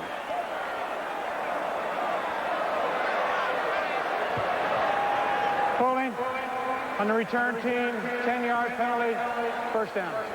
That'll make it all the way back to the 13-yard line. What Adrian was talking about there is a move the defensive linemen use to try to get a pass rush. But you have to remember, in Houston has 6 people blocking on 4. They got the advantage. The 4 people are just doing a great job of getting in David Klingler's face. And they have been there since this game started. Fine first half for Torretta, 160 yards passing and a couple of touchdowns. See if Miami works on the clock again the way they did the last series. No, Torretta wants to go to the air. Deep over the middle and could have been intercepted. 2 Houston players had shots at it, and he threw into triple coverage that time. Let's check in with Chris Fowler. All right, Mike, we are tracking the pennant races. The Dodgers are batting in the top of the 10th inning in the Astrodome, tied with the Astros 2-2. They must win or fall a game and a half back of the Braves, who've already won their 7th straight tonight. Keep you updated at halftime, plus our halftime blitz, the essential news for college football fans. Back to Miami. Thanks, Chris. And Strawberry's finally getting it done for the Dodgers, as Tommy Lasorda said he would all year long. Total offense so far, Miami 213, Houston 69 yards. That's usually the first series for Houston. They needed that last interception. Darren Woods had that interception. I don't know whether he lost it in the lights or what. It just didn't seem like he saw the ball. Really the first bad throw by Torretta. 25-second clock did not start. We're going to reset it, and then we'll go from there. The game clock will start on the snap.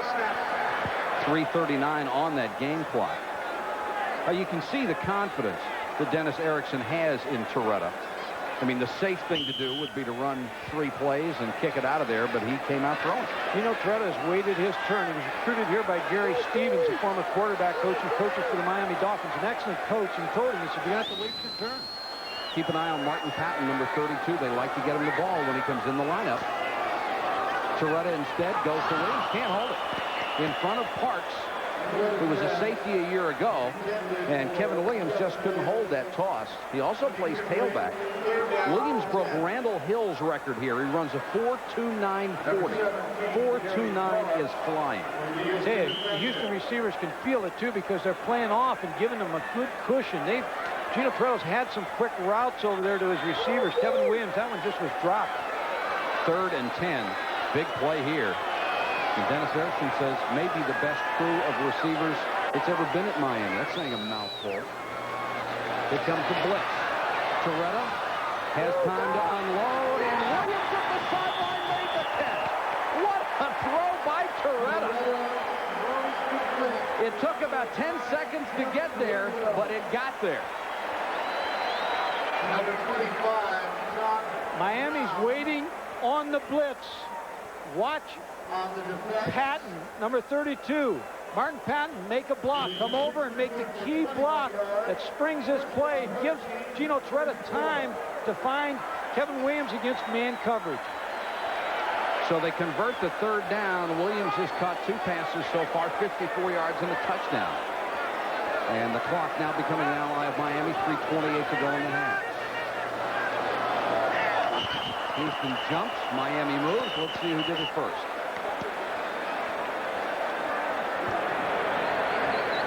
It's a false start on the offense. 5-yard penalty. Still first down.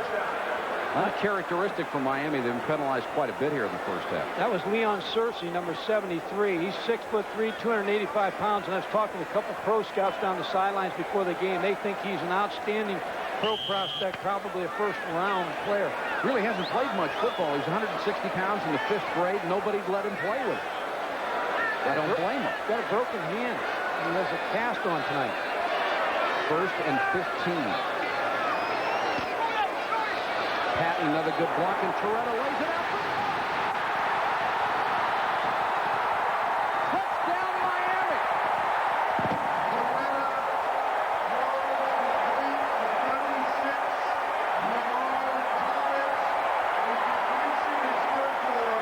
Jerry Parks beaten by 2 steps, and Torretta threw it perfectly. A 71-yard touchdown. Remember what I said earlier, they were giving them good cushions, and they were throwing them the quick route. What Lamar Thomas did that time was stopped at 5 yards, quick hitch, the pump fake. Jerry Parks bid on it. Lamar Thomas went right by him. That might be a prophetic sign.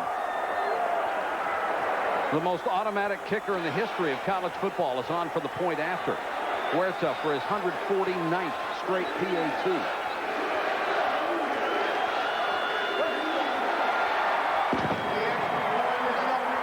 And Miami raises the ante to 28-3. Watch Martin Patton again, the running back. If you're going to be successful against the blitz, the back has to be able to pick up. Here he picks up Lorenzo Dixon. Good block. Keeps Gino Torretta, gives him the time enough to run the takeoff route. Here you see another angle. There's the key block. Gino Torretta has all night to throw that football. Boy, and if you're going to play in a one-back offense, that one back has to be able to pick up the blitz like that. And Patton did it 2 games in a row. Watch Lamar Thomas right here. Fake. Jerry Parks takes the bite, and then he takes off and gets this touchdown pass. Watch Jerry Parks. Just stop on the fake. Just long enough for Lamar Thomas to run by him.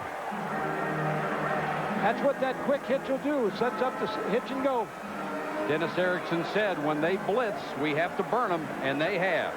Torretta, 252 yards through the air and 3 touchdowns. A lot of fire here tonight in the first half. But very little of it from Houston, which is what the Miami defensive coaches expected. They didn't think they could shut them down. 3 deep arrangement for Houston. Tracy Good from the goal line. Got a hole. Flag is down. Good to the 42. He is leveled at that point by Kevin Williams, the starting flanker playing special teams, and he drilled him. And it will be a clip against Houston. And that clip was well after the return man. He'd gone 10, 15 yards downfield when that penalty flag was thrown. Let's see if we can hear the hit that Kevin Williams laid on Tracy Good.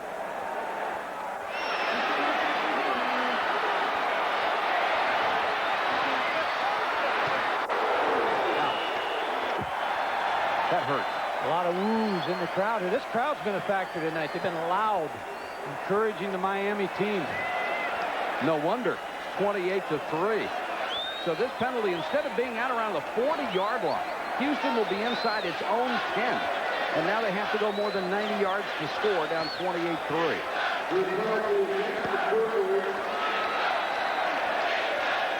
Of course, you know they'll throw it down here.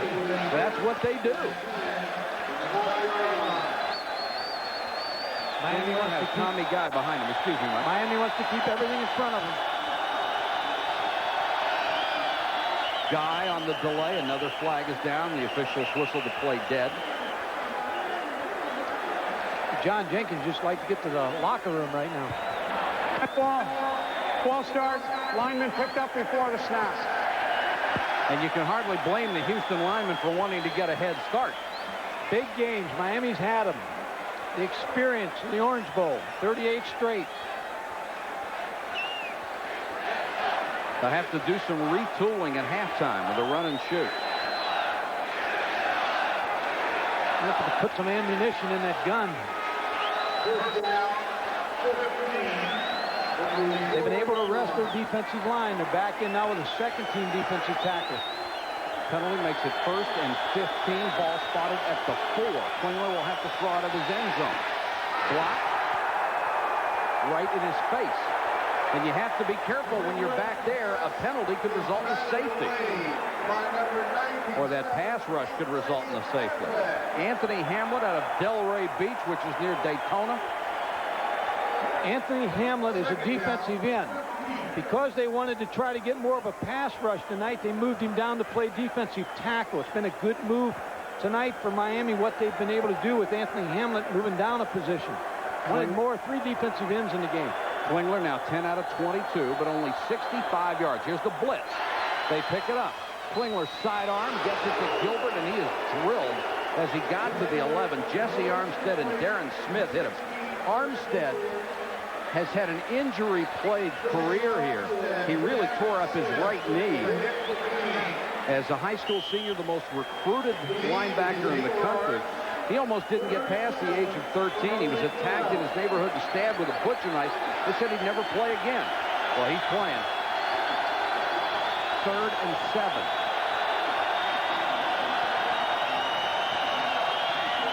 Another blitz. Klingler hangs in there to Gilbert. And Freddie Gilbert with speed to burn. Cuts it outside. Huge play for Houston, and Gilbert gets up to the 30. There is another penalty flag down. This one is back at the 5.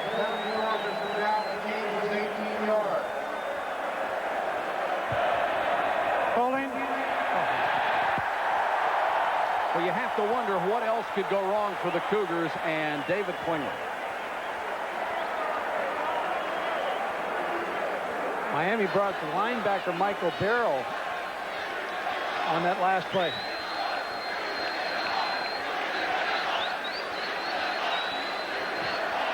Watch right here, the right defensive tackle. That's where the holding's called. Mark Caesar. See Michael Barrow on the blitz. There's the hold on Mark Caesar. Everything has went wrong for David Klingler in his offense. You really got to admire Klingler. With the pressure he has been under, the young man has done the best he could do. Like on the last play, he had somebody draped all over his leg. Still got to completion. A lot of penalties first half. 3rd and 16. Houston in a world of trouble. Klingler airs this one out. Had a man open and overthrew him that time. Marcus Grant down the sideline. And Houston will have to kick it away. Fine coverage by Darrell Williams. A very, very fast safety. 4.34 speed. Outstanding athlete. Miami defense, I can't say enough for the job they've done. Their coaches, the scheme that they're running, the way they're breaking on the ball, the pressure they get. And now Miami, with 2:13 to go in the half, should have an excellent shot at being able to score again as Williams waits for the punt at midfield. And you notice one thing, as exceptional as they have been, no taunting, no showboating, no nothing. They've done it the way their coaches have asked them to do it. And they snapped it over the head of the punter. That will be a safety.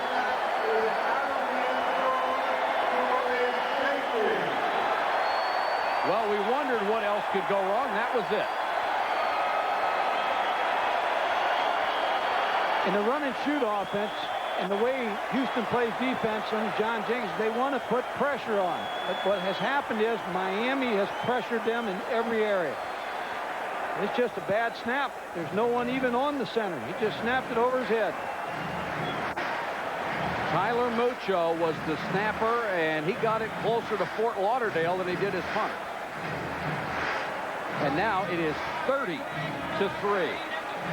I don't think anybody envisioned this. Certainly not the Miami coaches. They were not the most confident group of people we have met. No, they were concerned all week. They were concerned about defense. They have a lot of respect for David Klingler. Concerned whether their offense could control the ball. But everything has went right for Miami. It's a great game plan by Dennis Erickson and his staff. The players have played hard. They've been in the right position. Houston has shot themselves in the foot rather than shooting to get points. They've shot themselves in the foot. Too many penalties, too many mistakes, and they've just never settled down, Mike, on either offense or defense. And right now, just your mental adjustment is the thing that's the biggest problem here. You're down 30-3 with 2:02 to go in the half, and this crowd is just rubbing it in. Biggest problem is keeping Miami out of the end zone before you go in the half. Free kick on the 20-yard line. Langston will do the honors on the free kick. Number 35. Williams and Spencer are deep to take it. And Williams, we've already seen how dangerous he is from the 47. Still on his feet, breaking tackle to the 49. Williams is only 5'9", 185, but he is a strong young man, a return of 22. Game day comes your way this Sunday. Starting at noon, Chris, Tom, and Joe bring you up to date on everything that's going to happen in the NFL that day. And then at 7 o'clock, back for prime time and highlights of all the games. And it's already been a wacky season, only 2 weeks into it. It has been a long first half for the men in red and white. Not for Gino Torretta. He's had a ball here in the first half. Here comes the blitz. Torretta unloads again. This time, nobody home. And I think he knew there was nobody in that third of the field. That's where he wanted to put the ball.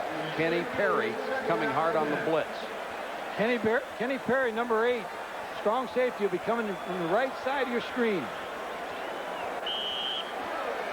Good rush. Beats the block of the tight end. They kept the tight end in the running back in the block and just have a 2-receiver route, throwing the ball deep. 1:50 to go in the first half. Torretta 10 out of 18. He's thrown 3 touchdown passes here in the first 2 periods. Torretta has time, gets it to Thomas. Double team. Drilled out of bounds at the 40. Boy, he took a shot there.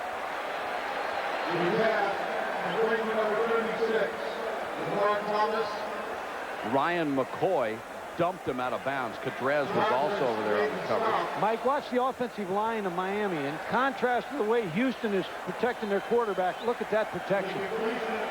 Just a quick hitch, but again, no one is able to get to Gino Torretta. That's the difference. Houston has had to blitz to apply any pressure. Miami has come with a straight 4-man rush and eaten up Houston's offensive line. It is a first down.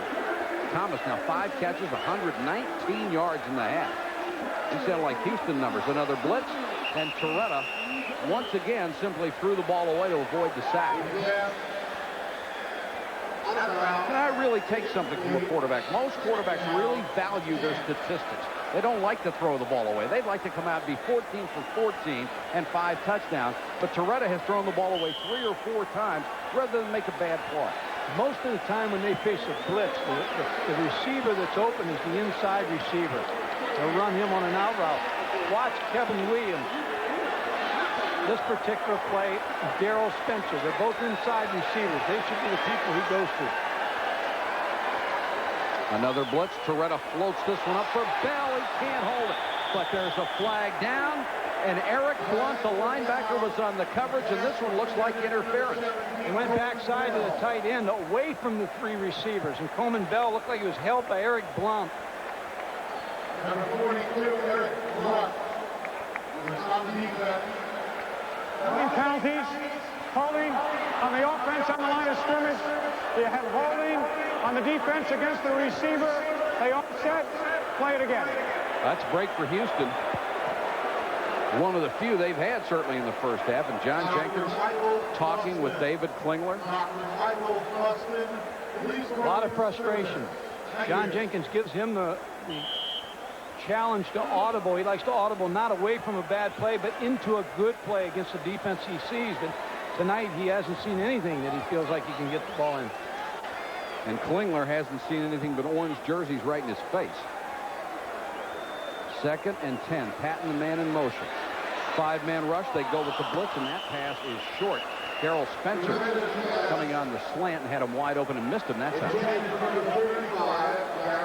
A lot of dejection on that bench.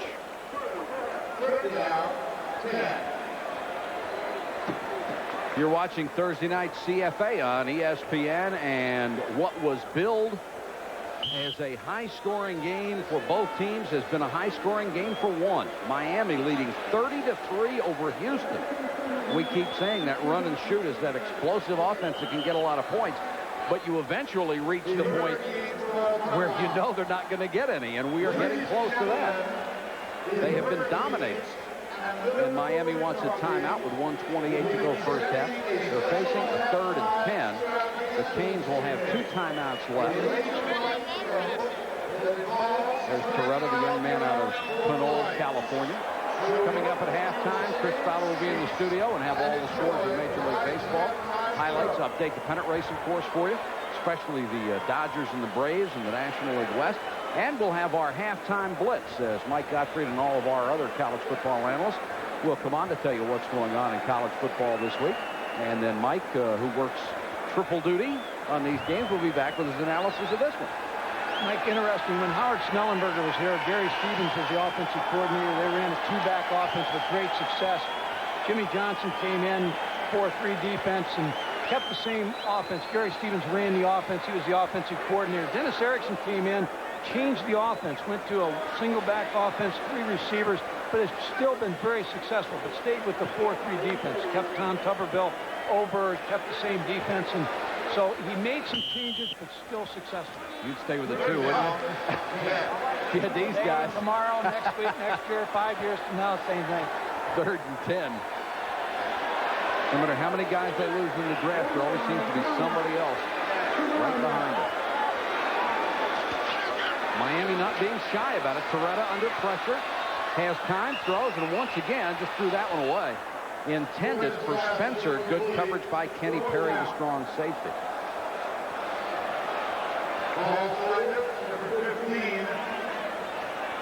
Watch the defensive line try to use some line twist to try to get open. There's the tackle going outside. The in comes inside, comes free. Gino Toretta avoids the rush and throws the ball away.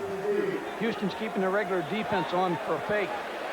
1:21 left. That's Parks back at the 10. But Snyder is on, and he will kick it. High sailing punt. Parks lets it go over his head, and Miami will down inside the 5. It's hard to imagine anyone having better special teams than the Miami Hurricanes. The Miami Hurricanes did a great job on punt coverage because they just went down to the goal line, turned around, and caught the football. Keep Houston in the hole. Well, I don't think the subject of running it up is going to come up tonight, do you? Well, it could. the other way. 30-3 with 1:12 to go. I don't think there's any way they'll sit on it. I think they'll try to throw the ball downfield. Well, they say they can't. They can't sit on it. This is the offense. Klingler, shovel pass to Guy. And now they'll blow the whistle and say Guy's knee touched. Well, I tell you again, when things go bad, you got a pretty good play, and your fullback knee hits the ground, and you don't pick up any yardage. Here's a shovel draw again. Watch David Klingler come this way. Watch him flip the ball underneath to the fullback. They're not blocking that outside receiver. His knee did hit the ground. There has been a hesitation with everybody that has played superback so far for Houston. They get the ball, and it's like they expect to be leveled the minute they touch it. And that time, Guy sort of scrunched up his shoulders like, where is the defense? 2nd and 12, clock running. We're down to 29 seconds. Guy on the delay. He'll get out to maybe the 5-yard line. Upended by Armstead. Gather your troops. Go into the locker room and try to figure out what you can do in the second half. Let this clock run down. Get out of here. Miami may force them. Now they're going to let the clock run.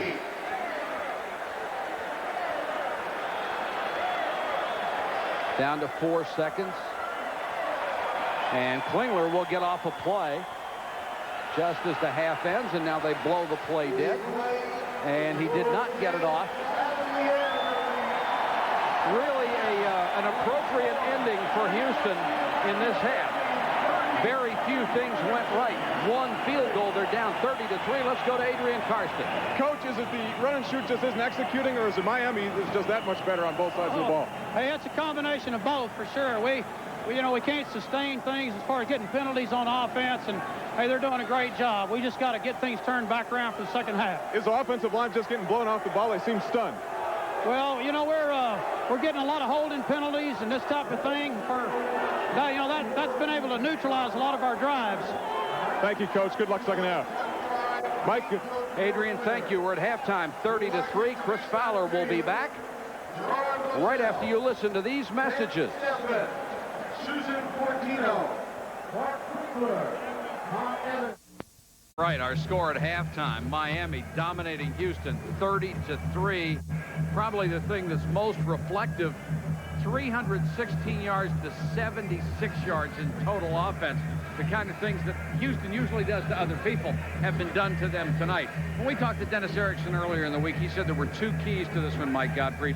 One was getting pressure out of a 4-man rush, and the other was taking advantage of the opportunities when they had them against the Houston defense when they blitzed. Well, Dennis Erickson's a prophet because they did both. Well, they knew exactly what they had to do. First of all, they had to get a rush out of their front 4. They had to get pressure on the quarterback. Watch the wide rush of the defensive end. Watch the cross done in the middle, and then watch Rusty Medeiros come up inside. Watch the pressure that they get right away from the snap of the ball. That's with just 4 people rushing the pressure that they've been able to get on David Klingler. If you can get 4 people on him, you don't need to commit backers, and you don't need to do anything but play zone coverage. Now, here's where Miami's done a great job. Martin, Patton the back, being able to pick up the blitz. Got all day to throw. They get the big play. All right, let's take a look at how the 2 quarterbacks did in the first half, and it has been Gino Torretta, who has had the exceptional first half, 11 out of 22, 263 yards, 3 touchdowns. Klingler, 12 out of 25, only 71 yards. But in Klingler's defense, if you can go 1,000 when a 280-pound defensive end hits you in the face, you don't have a chance. I don't care who you are.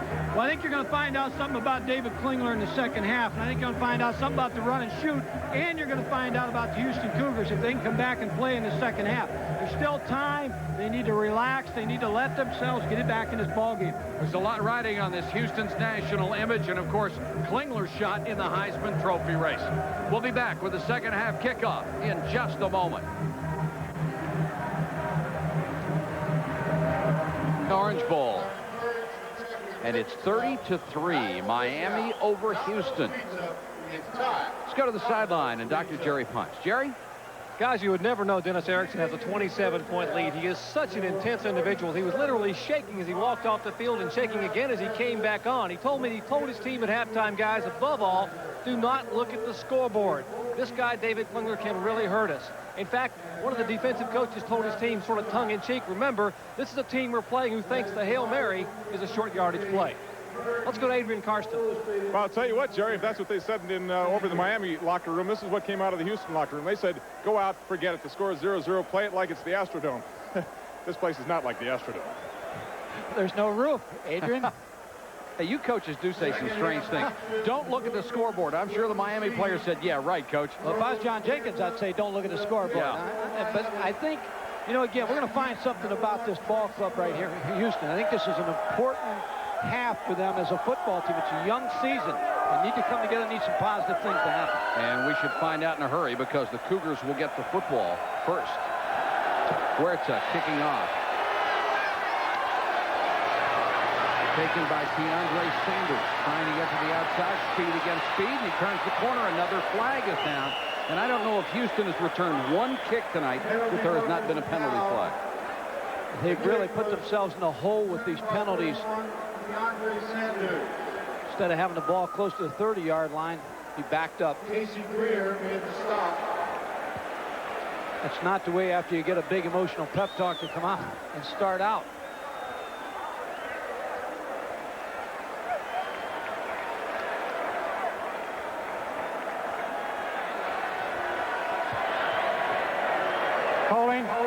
On the return team, first down. The halftime stats reflective of what Miami has done to the Houston Cougars. Look at the passing yards for Houston. 71 yards. A week ago in their opener, they threw for 630 against the Louisiana Tech team that had beaten 2 bowl teams last year and had virtually its entire defense cut. Klingler will have to start at his own 8-yard line. 5-man rush on the blitz. They don't get there, and the pass is complete out to about the 16. That's where they mark it. Number 16. Brett Gilbert makes another catch. You know, some things happen bad to them here early. They might start to go back to the huddle. They may need to regroup a little bit in the huddle. They're going with the no huddle again. John knows he wants to try to get some plays off, and a number of plays off, but the noise factor is really bothering him. Gilbert has 7 catches, 52 yards. That would have been the 8th, but he bobbled it, and he was drilled by Herbert James, the senior out of Miami. Gilbert has dropped a couple of balls tonight, as have a couple of his teammates. Again, there's an uncovered receiver. You see Jesse Armstead inside. That's why the throw was out there quick. But just a great play by the corner, Herbert James. And did you see where Gilbert's eyes were? Focused on Armstead and not the football. Houston has converted only 2 of 9 third down. Guy on the draw. Fumble.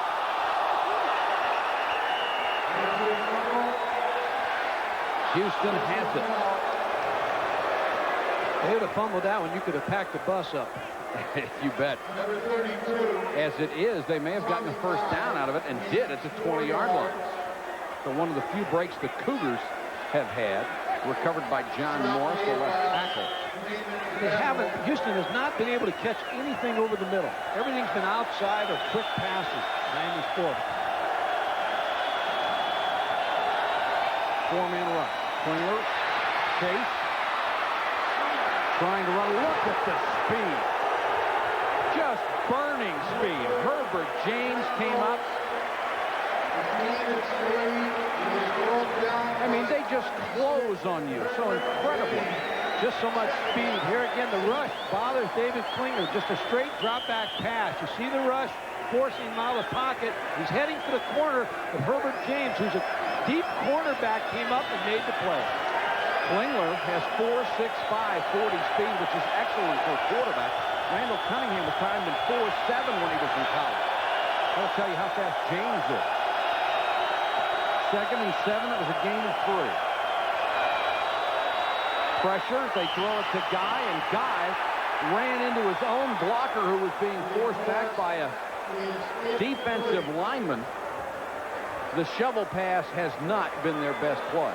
No, their offense is out of sync. Again, they've not been able to work the ball downfield. Everything's been short, but again, there's a reason for that. The reason for that is the 4-man rush doesn't allow them the time to get the routes upfield. There's no substitute for pressure on the quarterback, and they're getting it done with 4 men. Klingler has thrown for only 79 yards. 3rd and 7.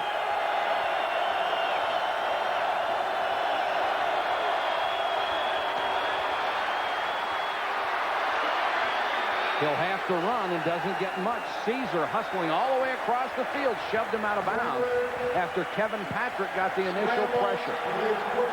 And once again, Houston fails to move the ball very far.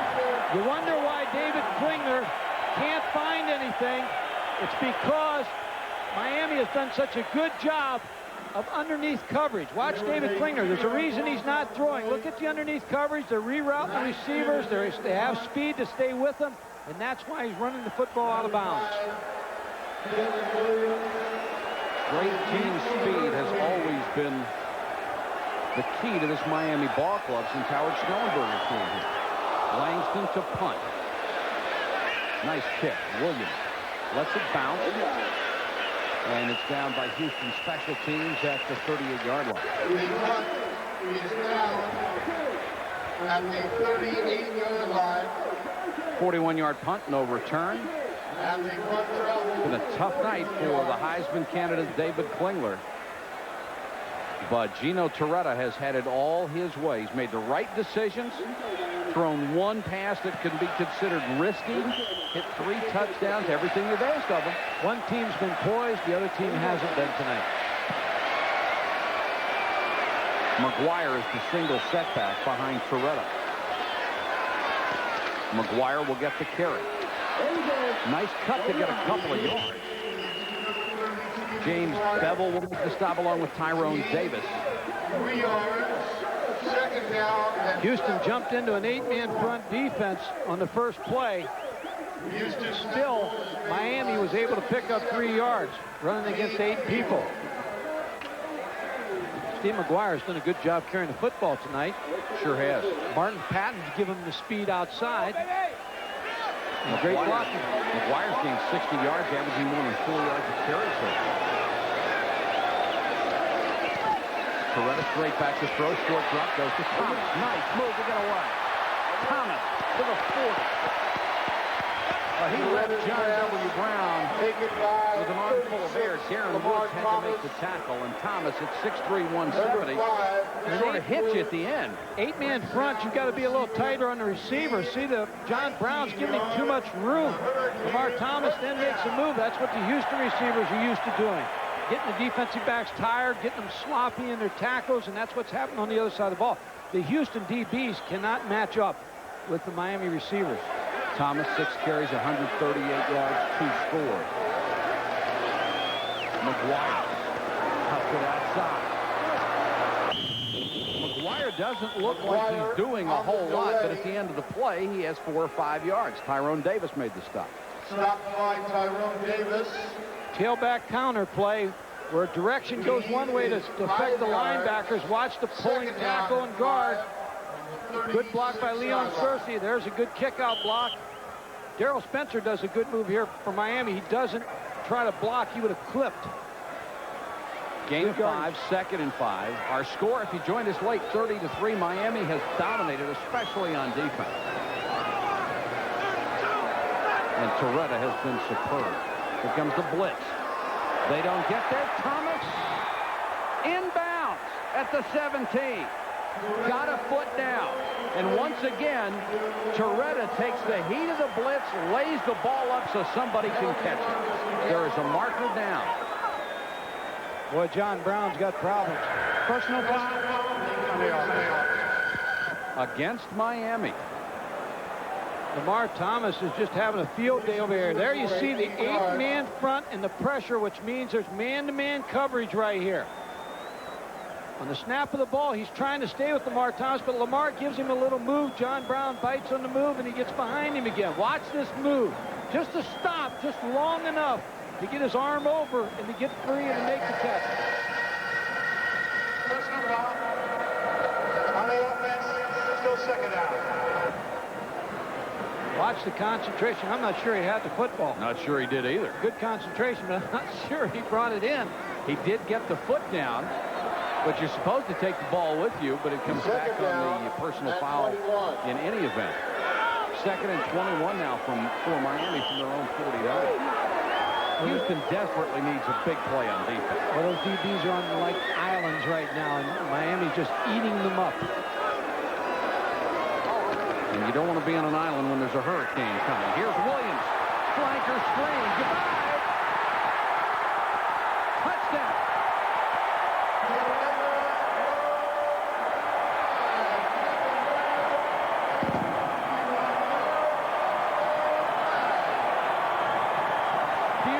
Designed and executed. Speed, speed, speed. They took 3 receivers and put them to the field. On the snap of the ball, they took 2 of the wide receivers and ran them off downfield. Kevin Williams came back inside for the middle screen.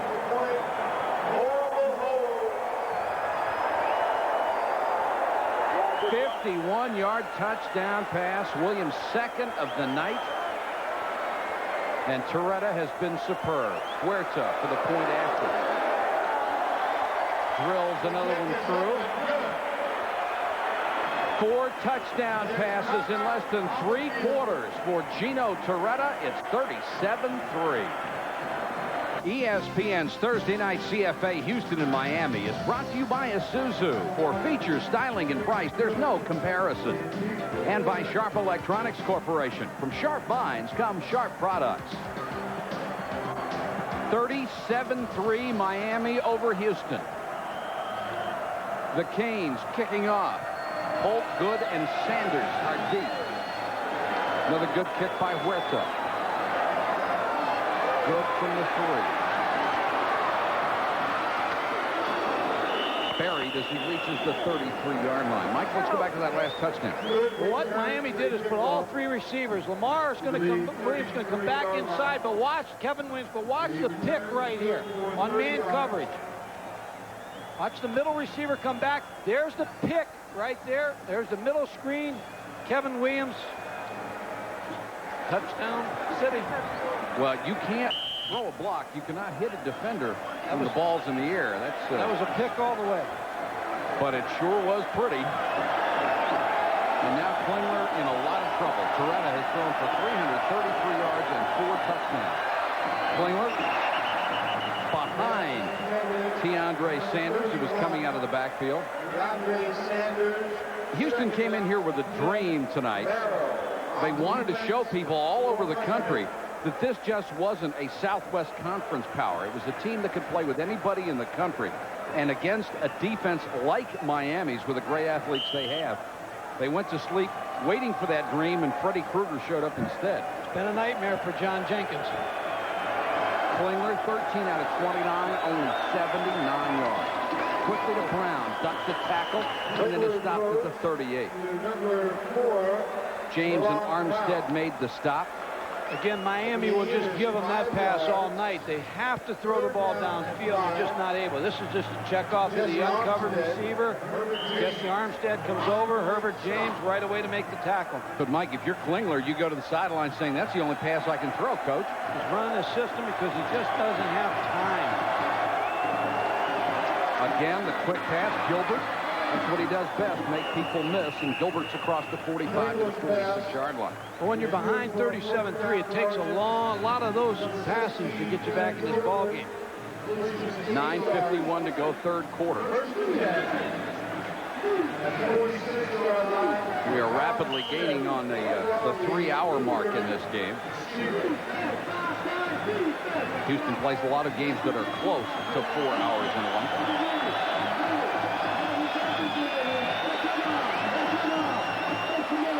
Fake on his throw pass this time. Can't find anybody. Now he wants to run. He's got yardage. Has the first down. Gets out of bounds in front of Michael Barrow, the linebacker.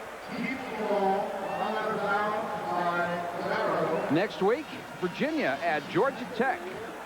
The Yellow Jackets are 17th. Talk about a team shooting itself in the foot. They did that against an excellent Penn State team in the opener. Not that Penn State wouldn't have won in any regard, but Georgia Tech made more mistakes in one game than they made all of last year when they shared the national championship. And future opponents can't expect that kind of gift. Klingler, dangerous pass. Sanders can't make the catch. Nothing they're doing is surprising Miami at all. No, again, they're just short passes, and Miami's breaking up on the ball, and they really haven't challenged Miami deep. But again, you know, we keep talking about this. It's very difficult. The best pass defense any team can play, and Dennis Erickson's team is doing it tonight, is a pass rush. You don't have time. You're just not going to be able to complete passes. Last team that held this club under 350 yards, guess who? Dennis Erickson. He was at Washington State. Gilbert fires a nice screen play, and Gilbert gets it all the way down to the 30-yard line. But once again, you could see the Miami speed closing on defense, even with a well-designed play and a guy like Gilbert who can fly. Similar play that Miami ran for the touchdown. Watch Michael Barrow, number 56. It's caught inside. Now he sees screen. Watch him come back and help make the play. I recruited his brother. He's out of Homestead, Florida. Carlos Barrow out from the University of Kansas. Now that's a middle linebacker chasing down an extremely fast wide receiver from behind. Klingler in trouble. Flag down.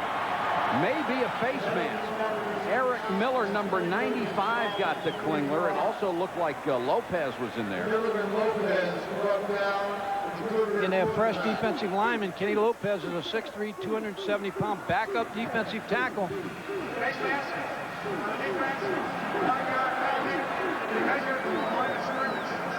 And it is a face mask. long evening on this sideline of Houston. Face mask, 5 yards, 1st and 5. Watch David Klinger. There's the face mask. Oh. Kenny Lopez. He just didn't grab it. He turned it around. Surprised they only called 5 yards. Well, he hung on for a while, but it's 1st and 5 for Houston. The fans don't want to see the Cougars score. They want to see that Miami defense keep them out of the end zone. Guy got a yard and no more. Number 98, Rusty Medeiros, played it very well from his defensive end spot, the sophomore from Ozark, Missouri.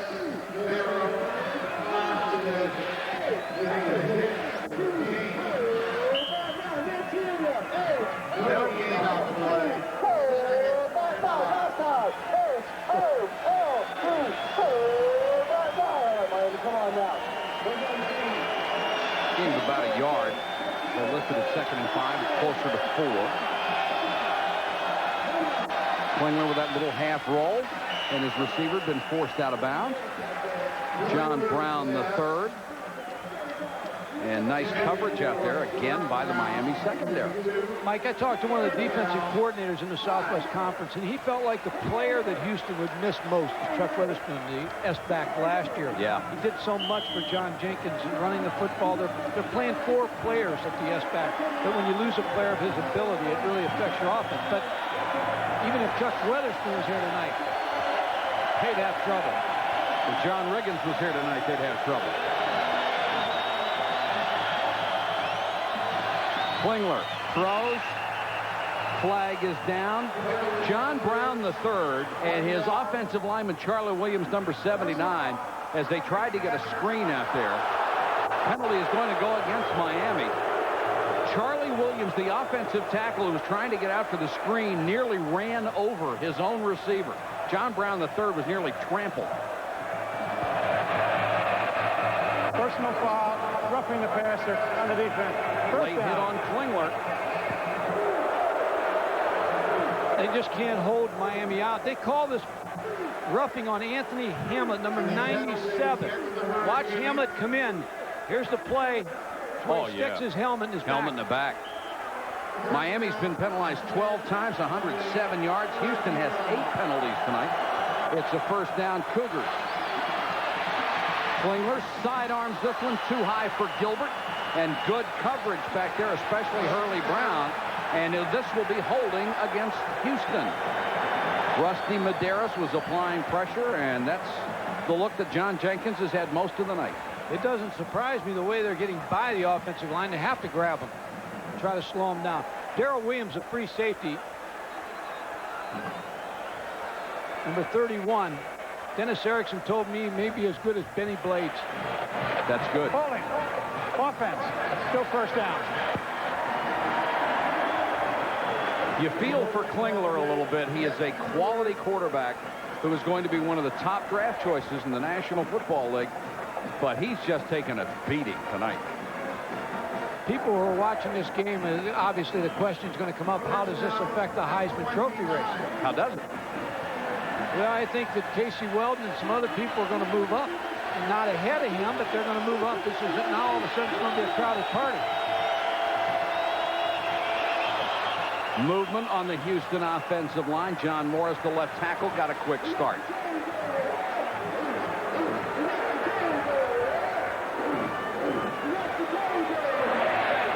There's no play.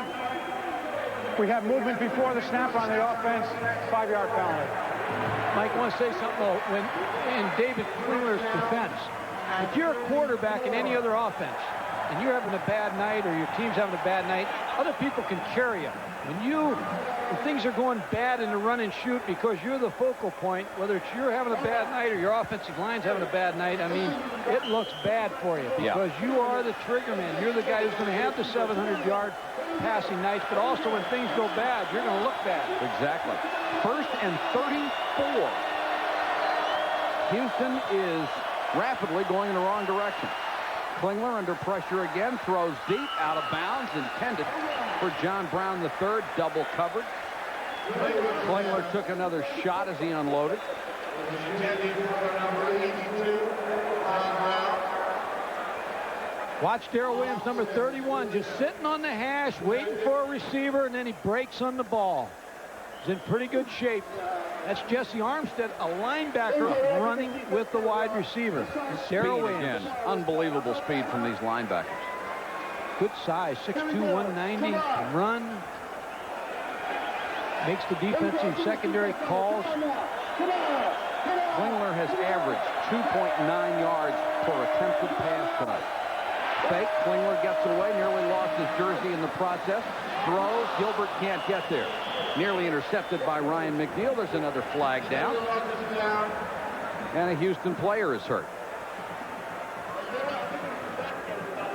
This will be the 23rd penalty of this game. It's a clip against Houston. Kenny Lopez, the Miami defensive tackle, is the injured player. The clipping penalty against Houston.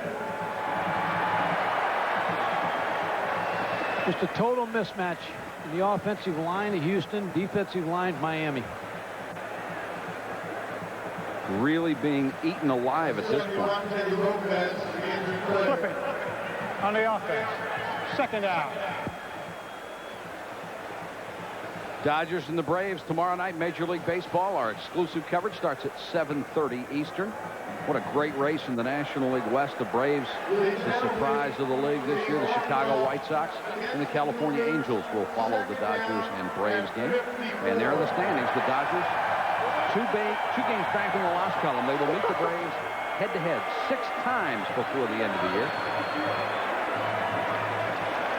I marked this ball all the way back to the Houston 43. Let's see if we can see the injury.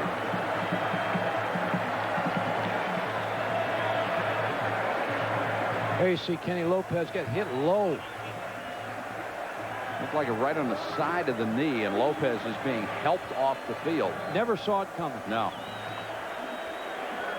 It is now, these are the plays coaches never call. 2nd and 54. You might as well just air it out, throw it as far as you can. Houston needs to get to the Miami 3 to get a first down. Klingler guns this one, complete to Grant. Breaks a tackle, breaks 2, and gets down to the 33. That's a big play. They still have 30 yards to go. It's interesting what Miami's done tonight by moving Anthony Hamlet down inside. As I said earlier, the 4-3 defense predicated on that you have good defensive tackles, and they move Anthony Hamlet down as a defensive end. What you usually do, and Miami does with their defensive ends, they take players who are high school linebackers and move them to defensive end. Very active front four. Michael Barrow came up limping on that play, as did Herbert James. So Miami has had 3 players limp off the field in 2 plays. It was the biggest play Houston has had tonight. And this is an offense that just generates one big play after another. 3rd and 30. Another flag is down. It will be another hold. The pass intended for Grant, incomplete. And Matt Britton, number 99, was downfield in pass coverage. He came back from one of the most devastating knee injuries anybody has ever seen. He had 8 hours of surgery on that knee. 8 hours. I mean, that's incredible with the techniques they have these days. He has to have that leg tape 45 minutes before every game. He just had a good pass rush. David Klingler is just really frustrated. Just hasn't had time. Has not thrown the ball well at times when he really has had an opportunity to throw. Well, you need to develop a rhythm, and he's never had the chance to do that tonight. They turned down the holding call to bring up 4th and 30.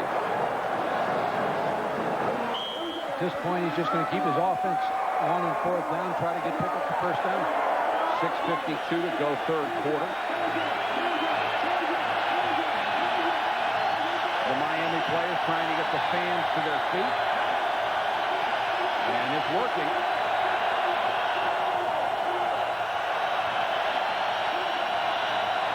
Klingler under pressure, goes to Guy on the little delay. Guy breaks one tackle, brought down by Darren Smith. Guess what? There's another penalty flag down.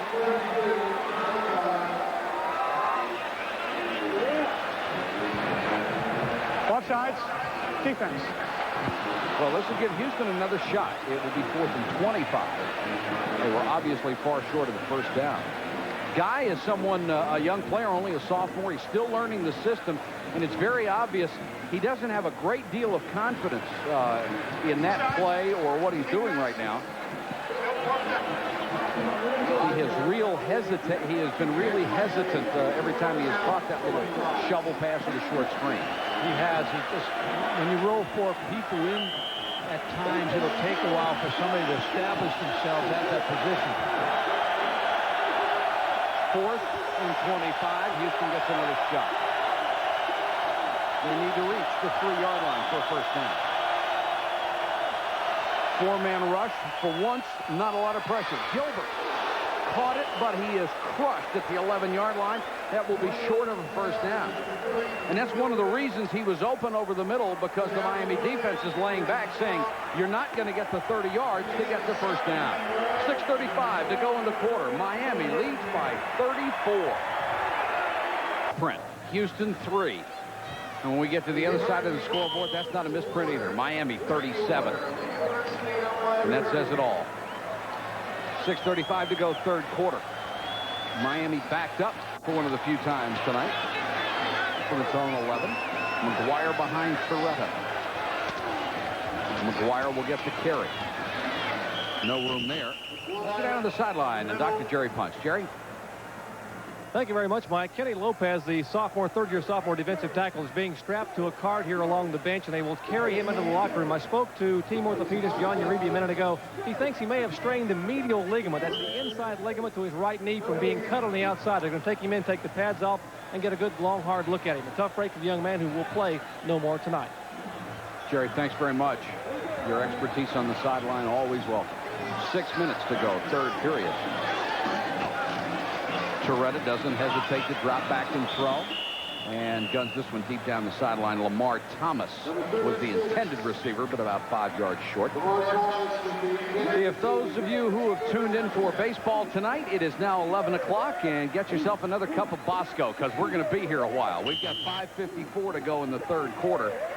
Baseball tonight will be on in say an hour and a half. I'm sorry, Sports Center will come on first, and baseball tonight will be up in about 2 hours. 3rd and 10.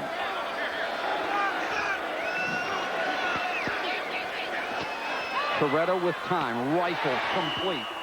Thomas has it, first down at the 23.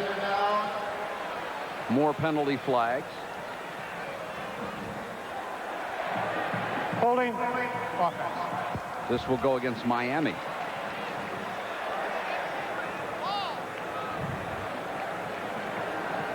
Mike Gottfried, I know neither one of us, brilliant as we are, expected this. Speak for yourself. I'm brilliant. This has really been a tribute to the Miami Hurricanes, their coaches and their players, the way they've prepared for this. Because they've done it in every possible way that you can think of. They have won every battle. And obviously, they've won the war. 37-3. The great thing about it is, like Dennis Erickson said, he doesn't play for 16 days. If you win, you're a lot happier in those 16 days till the next game. 3rd and 17 now for Miami. Torretta airs it out. Could be intercepted. It is picked off. Woods back to the 30. 20. There's another flag down. Woods has a chance to go. Got to the 5-yard line. And he was nailed by Leon Searcy, the big offensive tackle. Holy cow. He took the wrong turn. He went to the right. He would have scored a touchdown. Instead, he ran into that guy. Oh, Leon Searcy. Wrong man. Gino Torretta, one of the few bad passes he's thrown tonight. Picked off by Darren Woods. Now watch Darren Woods. There's a good block right there on number 36, Lamar Thomas. Now watch him break it outside. Now if he stays outside, he's going to score. Instead, he says, where's Leon? He found him. Let's check the penalty here, though. Watch this. Watch what he sees.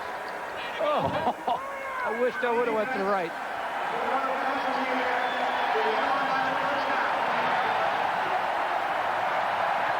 Holding against Houston. The ball was in the air. No turnover. Miami's ball. Well, just when you think it couldn't get worse, it does. What you want to do as a coach, John Jenkins, I know what's going through his head right now. Listen, we've played terrible. We've had a bad night. It's the second game of the season. We've got to grow from this experience. This was a big game for us, and we didn't play up to capability. Now what we have to do is try to get ourselves back into another big game situation.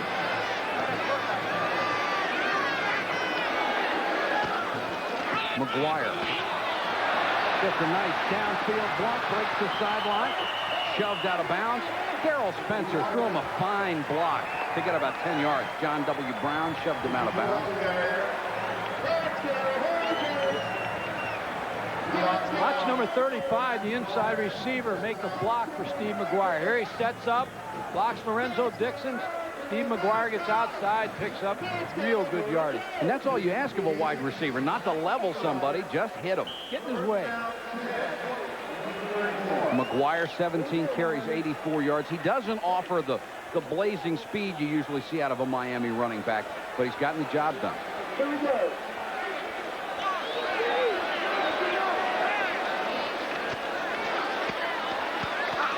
Coretta rifles one, incomplete. Intended for Bird, who was checked in for the first time. Steve Harris on the coverage. Bird out of St. Petersburg. It's kind of interesting as you look at a run and shoot offense. You got 4 receivers, and then you look at Gino Torretta and his Miami. They've really got 3 wide receivers in the ball game, but they have a tight end also in there, which makes it a little bit easier for them to run the football with Steve McGuire or Martin Patton. And it makes it a little easier for pass protection. You've got the extra guy in there to block.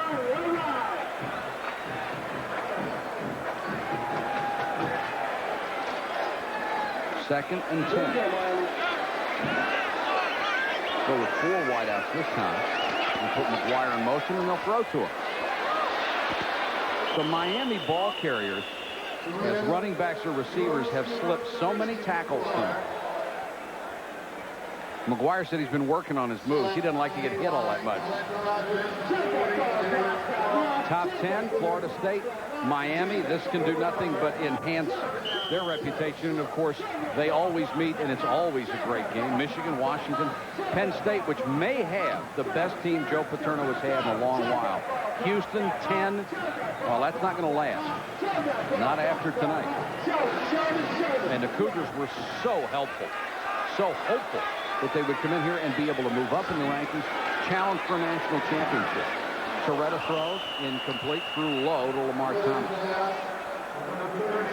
Dennis Erickson would like to see his team not only continue to play Florida State, he would like to play Florida and have a state championship. And with all the talent in this state, if you win the state championship, you've got a pretty good ball club. Usually if you win the state championship, you're national champions. That's right. But that is, with the schedule that those guys play, that's tough to add another team of that caliber. Also tough for Florida in the Southeastern Conference with this expansion. Nearly blocked, maybe partially blocked, end over end, and we'll get the big Miami bounce. You're not surprised, are you? It goes to the 23. The Hurricanes, they've gotten a few breaks, but they've certainly made all the rest and have earned a 34-point lead. I'll be watching you on the Alabama-Florida game. It should be a dandy from Gainesville. Looking forward to that. That will be an outstanding football game. Florida Field was always one of my favorite places. Great place to watch a football game. As is ESPN. We can slip that in. 4:12 to go, third quarter. Klingler takes over at his own 24. Miami leads Houston 37-3.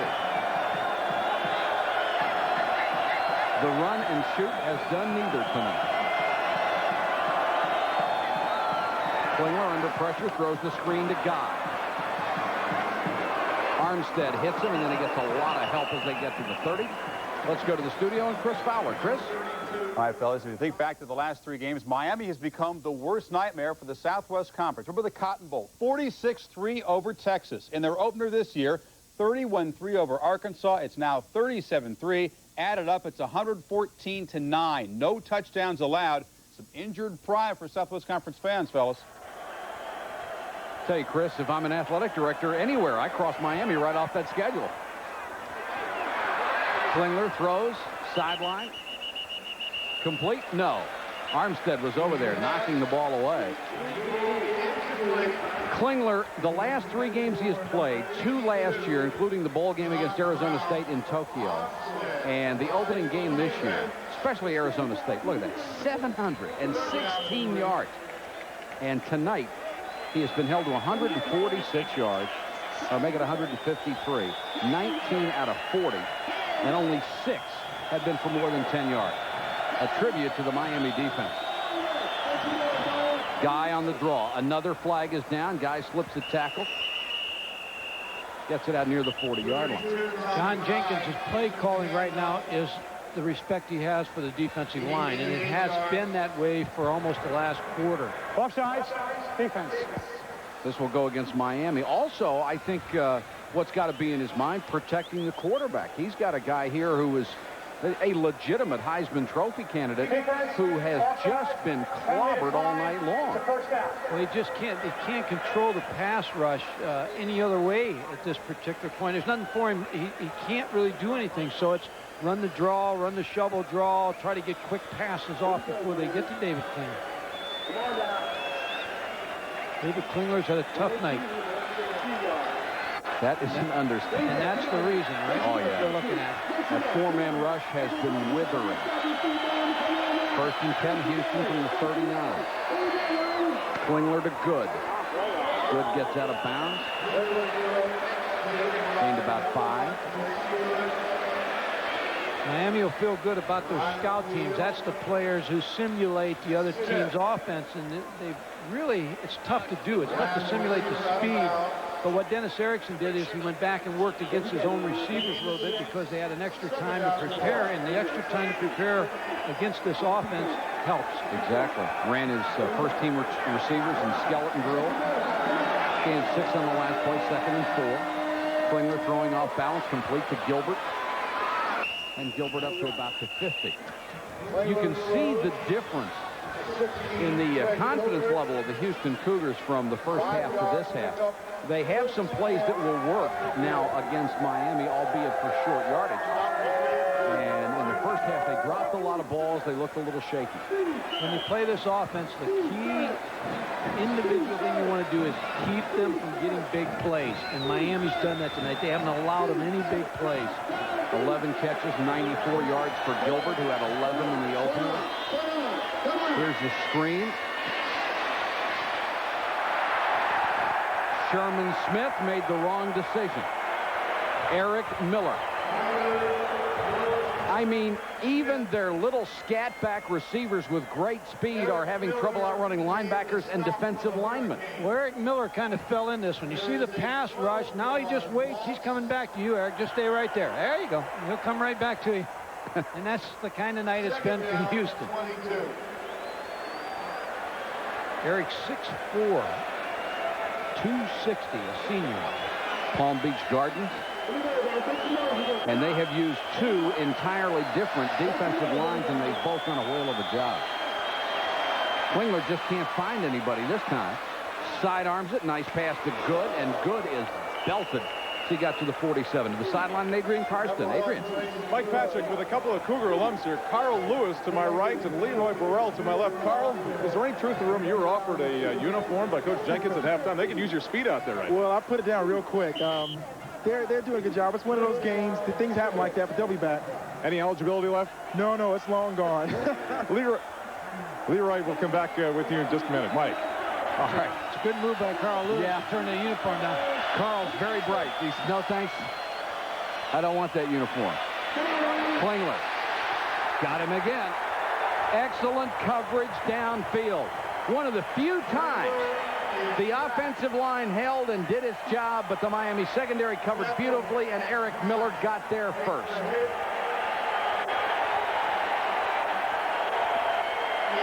Excellent coverage, 2 deep coverage by Miami.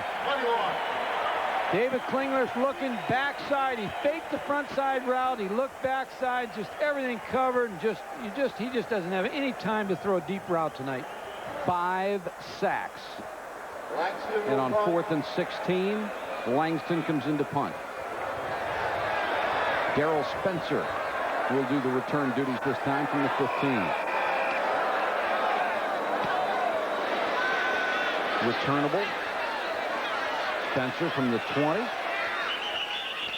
Only gets a couple this time. Back to Adrian Karsten on the sideline. Well, Leroy, thanks very much, Mike. Leroy, they said earlier in the week, the defensive backs from Houston, that they were running and practicing against 4-2 speed with their receivers, and they figured that they could handle Miami. Why aren't they able to get the job done with Miami speed today? Well, gosh, Miami's so fast. You know, it's hard for anybody. I don't know if I can keep up with those guys. They've got the experience and talent, and, you know, it's unfortunate, but U of H is a couple years away from being a national power, and, you know, I think we'll see it, you know, come in the near future. Forget sprinting and long jumping for a minute. What would you like? What would you ever like to just put on the uniform and fly down the field about 50 yards and catch one of these balls from David? You know, it would be nice, but, you know, I'm a sprinter now, and I enjoy what I do. I love it. And, you know, maybe one of these days I will get out there, but, you know, I don't think right now. Glad I never had to catch you. Thanks very much. Mike. All right, Adrian, thanks. Pass complete. Parks drags Williams out of bounds at the 43-yard line, and a little pushing and shoving. You know, the thing about those 100-meter sprints, you don't get hit very much. That is the end of the third quarter. It has been all Miami. The Canes lead the Cougars 37-3. We have reached the 3-hour and 10-minute mark in this one, and we have a full quarter to go from the Orange Bowl in Miami. 37-3. And the Hurricanes have been impressive, to say the least. Toretta, the quarterback. McGuire goes to a wing. Toretta for a sideline incomplete. In case you joined us late, let's update you on the scoring summary for this one. Patton on a 2-yard run made it 7-0. Lamar Thomas a 2-yard touchdown catch on a fine throw from Toretta, 14-0. Williams from Toretta again, 21-0 second quarter. It started to look bleak for Houston, but Roman Anderson finally got them on the board with a field goal. Then Lamar Thomas with a backbreaker, a 71-yard touchdown catch.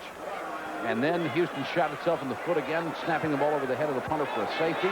And Kevin Williams' 51-yard touchdown catch has made it 37-3. Miami bidding for more here. 2nd and 10. Draw. Patton.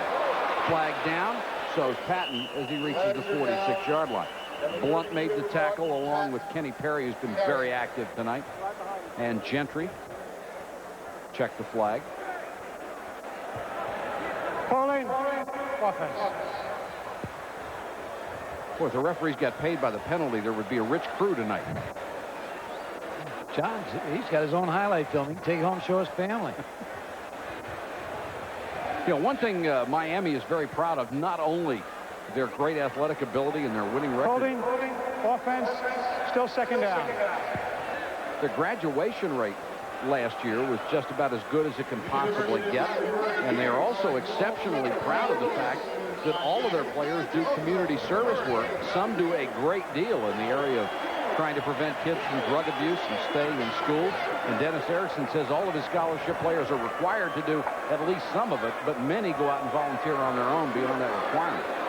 256 yards in penalties then. Toretta under pressure. Let's go to the sideline. Dr. Jerry Punch. Jerry? Guys, the last Thursday night game Miami played was Thanksgiving 1986. The quarterback's name was Toretta, and it was number 13, but it was Jeff Toretta. And Jeff, little brother's having the kind of night you had back in '86. Yeah, Gino's played real well tonight. I think it's been a total team effort, and they blitzed him all night, and I think he's responded. Real proud of him. Klingler was pretty much motivation for a young brother, right? Yeah, I think there was a lot of hype with Klingler, about the Heisman and all the rest, and I think Miami's defense responded, and it was nice to see Gino play such a nice game tonight, and we're proud of him. In fact, me and my brothers were probably more tired than Gino from high-fiving and whooping and hollering in the stands. Jeff Toretta. 3rd and 25. Toretta deep sideline, too high for Kevin Williams. And Miami will have to punt it away, facing a 4th and 25. You know, two other older brothers of Gino Toretta had played. Greg was a wide receiver at Cal Davis. Gary, a quarterback at St. Mary's of California, and then went on to coach Gino in high school.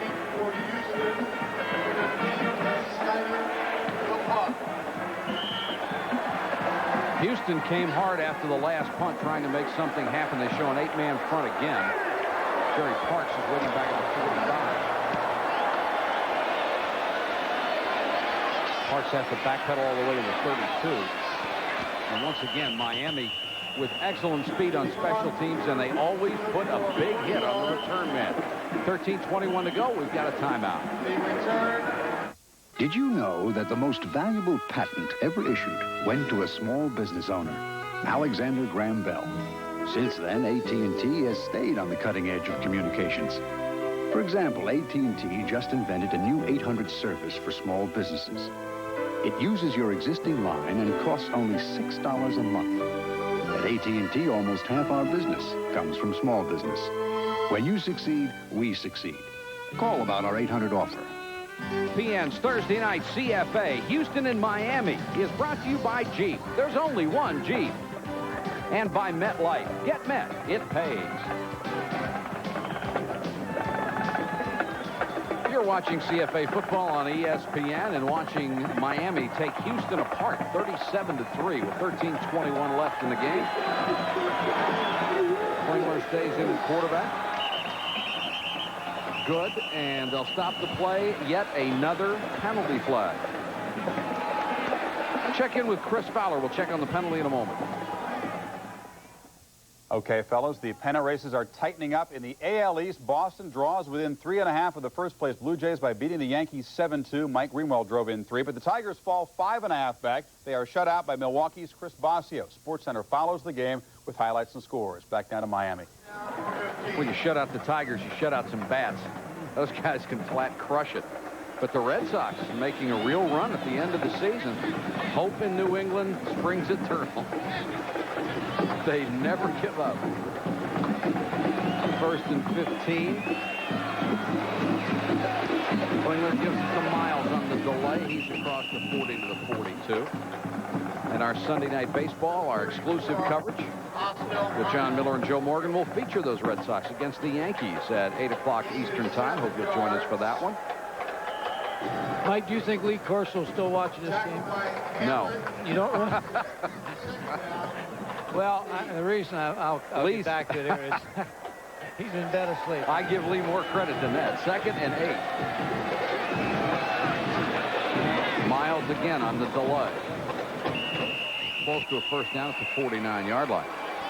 Check in with Adrian Karsten. Adrian. Mike, a nice touch by the Big East officials this evening. If you look closely, you'll see a VS on their sleeve of their uniform. This is a memory of a man named Vinny Scarzi, who was a Big East official who died August 21st this past summer. Been a referee, graduated from Holy Cross in 1960. He's been refereeing since then in small college, large college, a lot of bowls. Just a nice touch by the referees here this evening. Sure is. I had Vince Scarzi in many games, and we talked about John Sophie. They really have a good crew in the East, and now, of course, they're the Big East Conference. So always felt like it was a good, well-officiated group. And certainly the pride of the Big East right here, the Miami Hurricanes. That was the linchpin to the whole conference setup. To have their power, they wanted to join it as a football conference, but because it's also going to help them in basketball. Do you think there's somebody at the Radisson Inn in Bristol still watch this game so I can get him to go wake Lee Corso up to tell him I'm going to move Miami up into my top 8? Into your top 8? Yes. They weren't there a week ago, huh? No, I'm going to be honest. I thought they lost too many players. Miles on the draw. They're trying to get the first down. Well, how good do you think they are now? I think they're good. And I'll tell you why I think they're good. The questions I had on Miami going in, and Dennis Erickson's team, was they lost so many defensive linemen that I felt they were going to be young in the defensive line. They didn't have a tackle like Jerome Brown or Cortez Kennedy or Russell Maryland. And offensively, there was questions on Gino Torretta, but I think they've answered all these questions tonight. They have defensive linemen. They've got great team speed. Their receivers may be as good as any receivers they've ever had here. Their collection of receivers. Gino Torretta passed the test tonight. McGuire and Patton give them 2 good running backs. Special teams, excellent, and they got a pretty good schedule. Well, speaking of their schedule, the biggest stumbling block there is #1 Florida State waiting on the horizon. What do you think about that matchup? Well, I think it's going to be a great matchup. I think Casey Weldon also. I mean, I think he enters the picture a little bit more as a Heisman Trophy. I think the Heisman Trophy is wide open right now. I think David Klingler can still win it, but I think now there'll be a lot more players involved in that. 4th, and you saw the length of a football to go. This man will be back right there, John Jenkins. Oh, yeah. I guarantee you that. He'll bring his football team back. This is one loss. You have to remember that. You grow from a loss. Wouldn't want to play him next time. Klingler throws for it and has it to Gilbert. 4th and a foot is a passing down in this offense. Every Southwest Conference team will be calling Miami tomorrow for this film, this tape. They better also try to get 4 of those linemen to transfer. Because it's not the defense, it's the defenders. Anybody can line up in a 4-3, can't they? Oh, yeah, you can line up about anything. Sometimes you line them, you just guard the goal line.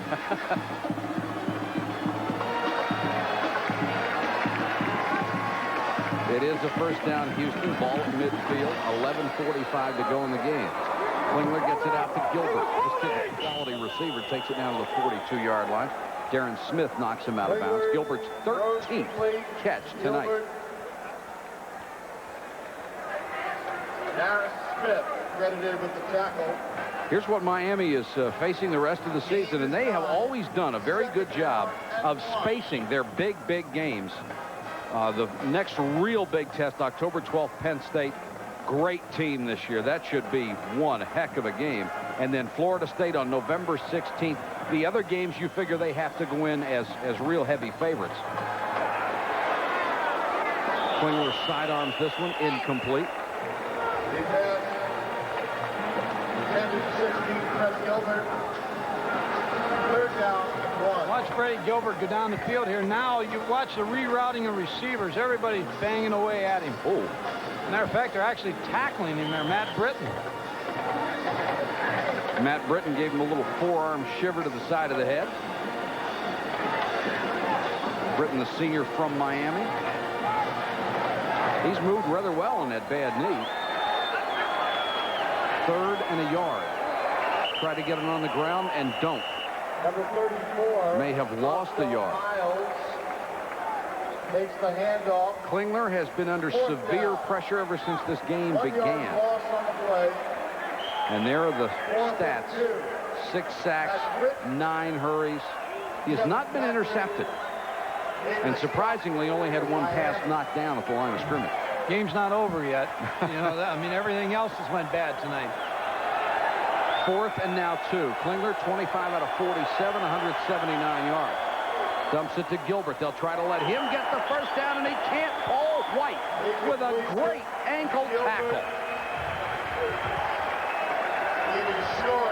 Exceptional tackling by Miami.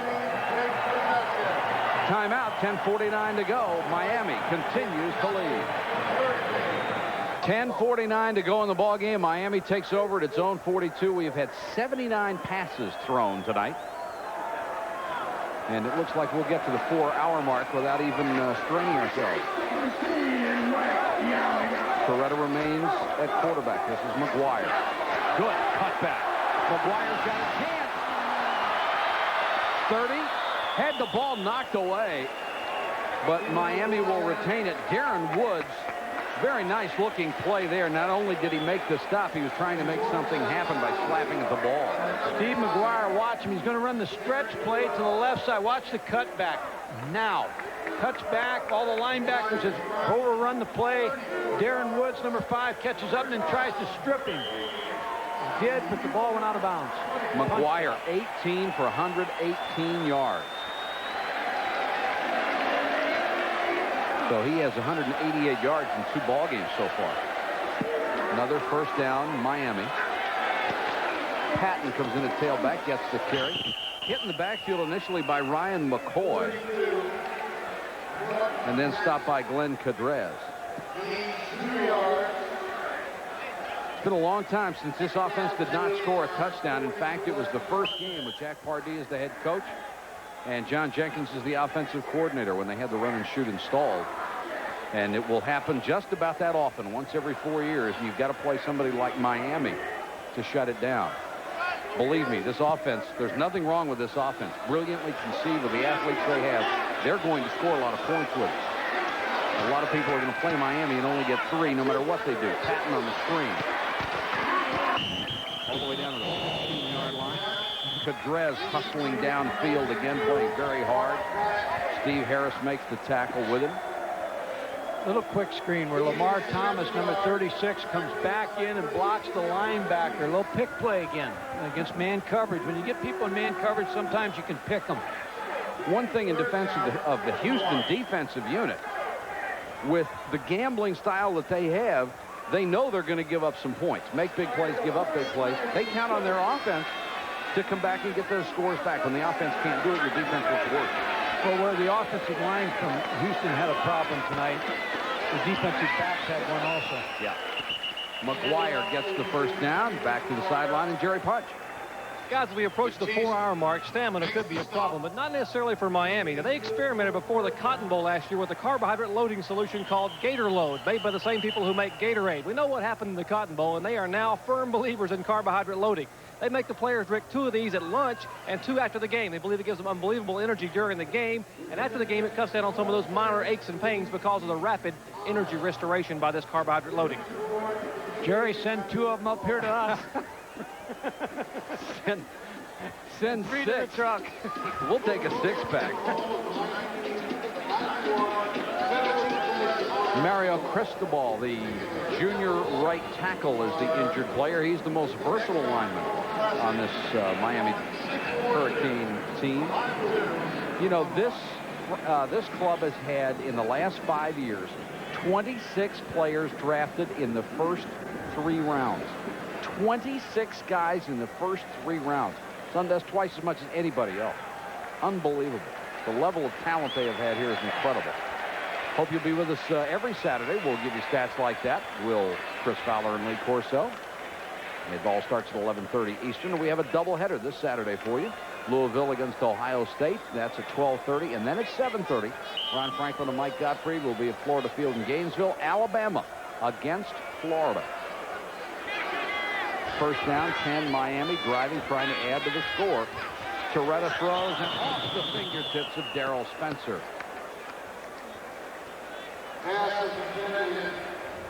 You are waiting for Sports Center. We have gone by our 11:30 window. Sports Center will follow Sermonette tonight. Maybe somebody from Sports Center can get Lee Corso up so I can talk to him. No, Lee figured he's got another hour for this nap. Oh, does he come back on tonight, Lee Corso? At this point, I'm not sure. 2nd and 10. Boy, it has been all Hurricanes. Just a marvelous performance by every unit they have, and the coaching staff as well. Torretta floats it to Patton, almost intercepted. Could have been picked off by Lorenzo Dixon. He would have gone 90 yards. It's been an almost night the whole way. Another quick screen where Lorenzo Dixon sees it, comes up to make the interception, just underplays it. Had nothing but green grass in front of him. Boy, you really got to take your hat off to the Miami coaches. I tell you, they've had a great game plan. They've executed tonight. Dennis Erickson has to really be proud of what his staff has accomplished. You know what's really surprising about this game? No turnovers. There was the 1 interception, but that was wiped out by a penalty. Torretta gets great protection again, throwing for the end zone, and Spencer can't get there. In fact, Spencer and Thomas were within a stride of each other, and that shouldn't happen. And you can get a little chuckle out of running the wrong pattern and running together when you're up 34-3. It's a little easier to go to the sideline. But somebody busted that pattern. Of course, we know one thing for sure. That coach is still going to yell at you, isn't he? Well, he'll find something wrong, even though it's 37-3. Carlos Huerta on for the field goal. 29 yards. And in his career, Huerta is 96.4% inside 30. He just doesn't miss. 40-3, Miami. Back in a moment. 35 to go from the Orange Bowl in Miami. Huerta with a weary leg kicking off again. Good from the 4. They have crunched every return man tonight. Check in with Adrian again. Adrian. Well, Mike, I'll tell you what, no one really has to feel so sorry for David Klingler tonight. This is the Wilson 1001, the ball that Houston uses, sent with hugs and kisses and handmade by his grandmother, Betty, at the Wilson Football Factory in Ohio. Now, I got a question for you. Does that mean that his ability is an indirect result of a football factory? Adrian, do you know where that's where he? I wonder if he knows where that city is in Ohio that makes the footballs. I don't. I do. Fred does. Ada, Ohio. Ada? Klingler throws complete. Peters into the game for the first time. Houston starting to rack up some passing yardage at this point, but this will be the least significant passing yardage. What are the coaches doing here? They're giving another blitz, another way to get to the quarterback. Hardly seems fair, does it? We want one more way to get to him. Klingler has gone the whole way at quarterback. He has DeAndre Sanders behind him.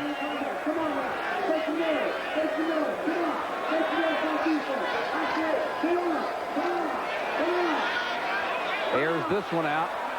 Got a man and overthrown by a yard. Marcus Grant was open, and Klingler very unhappy with himself for missing that one. Marcus Grant was the intended receiver. Ostel Miles will check into the Houston backfield.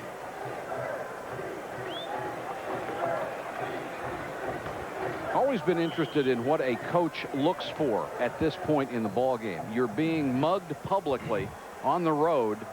You just trying to see if your kids still play hard? Well, there's always the next ball game, so you really are trying to still execute. You're still trying to find if you're going to make some replacements, who you put in the game. Klingler trying to keep this drive going, and it looks like he has another first down. Verlin Brown makes the catch. Pass. Mike Houston's been on probation the last couple of years. They were 19-3 during that time with John Jenkins, and he's only got 62 players on scholarship. So really, there's a lot of teams, a lot of coaches, when you only have 62 players, you don't win. So they've been able to win through the probation. They've been able to recruit. In the Southwest Conference, they've always been rated in the bottom 3 in recruiting, yet their program has really come alive. And as I said, this is one game. This is a game to learn from. And he's very proud of his players and his coaches for the last 2 years. Everybody told him they didn't have anything to play for. Once again, double coverage, and Miami has done an exceptional job in its secondary. And they are eligible for a bowl game this year, and most certainly they'll be going to one. There's Donald Douglas out of Liberty, Texas, a very good athlete. He can move. He is one of the 3 second-string quarterbacks on this team, and Jimmy Klingler has a good look at Douglas there. Jimmy Klingler, the younger brother of David, and Chandler Evans, and they like to rotate them one play at a time, so if Klingler comes out, we will see 3 fresh quarterbacks. So far, no indication that he would. Once again, brought down, flagged down. Kevin Patrick with another sack. That's the 3rd time he has gotten to Klingler tonight. Well, they said he was a good pass rusher. I think you can upgrade that. He's an exceptional pass rusher. Watch Kevin Patrick, top of your screen, beat the offensive tackle. Darryl Clapp just beats him inside, puts the pressure on David Klingler, brings him down. Call him for intentional grounding. The penalty against Houston for intentionally grounding.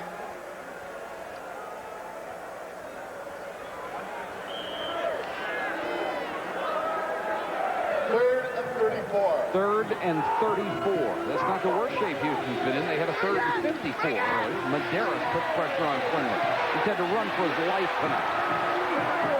Medeiros missed it. Klingler throws this one away. Well, if the last one was intentional grounding, what was that? All night, Rustin Medeiros has really crowded the football. You've talked about how sometimes he looks like he's offside, but he crowds the football because he's able to beat the offensive tackle. He's just taking as much ground as he possibly can. Here he beats John Morris. Charlie Williams. David Klingler outside. Watch the hit he takes after he throws the football.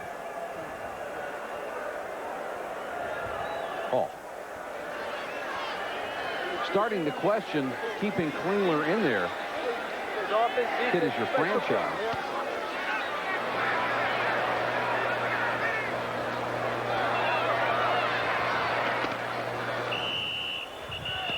That was Jonathan Harris returning the punt. 4-yard return after a punt of 51.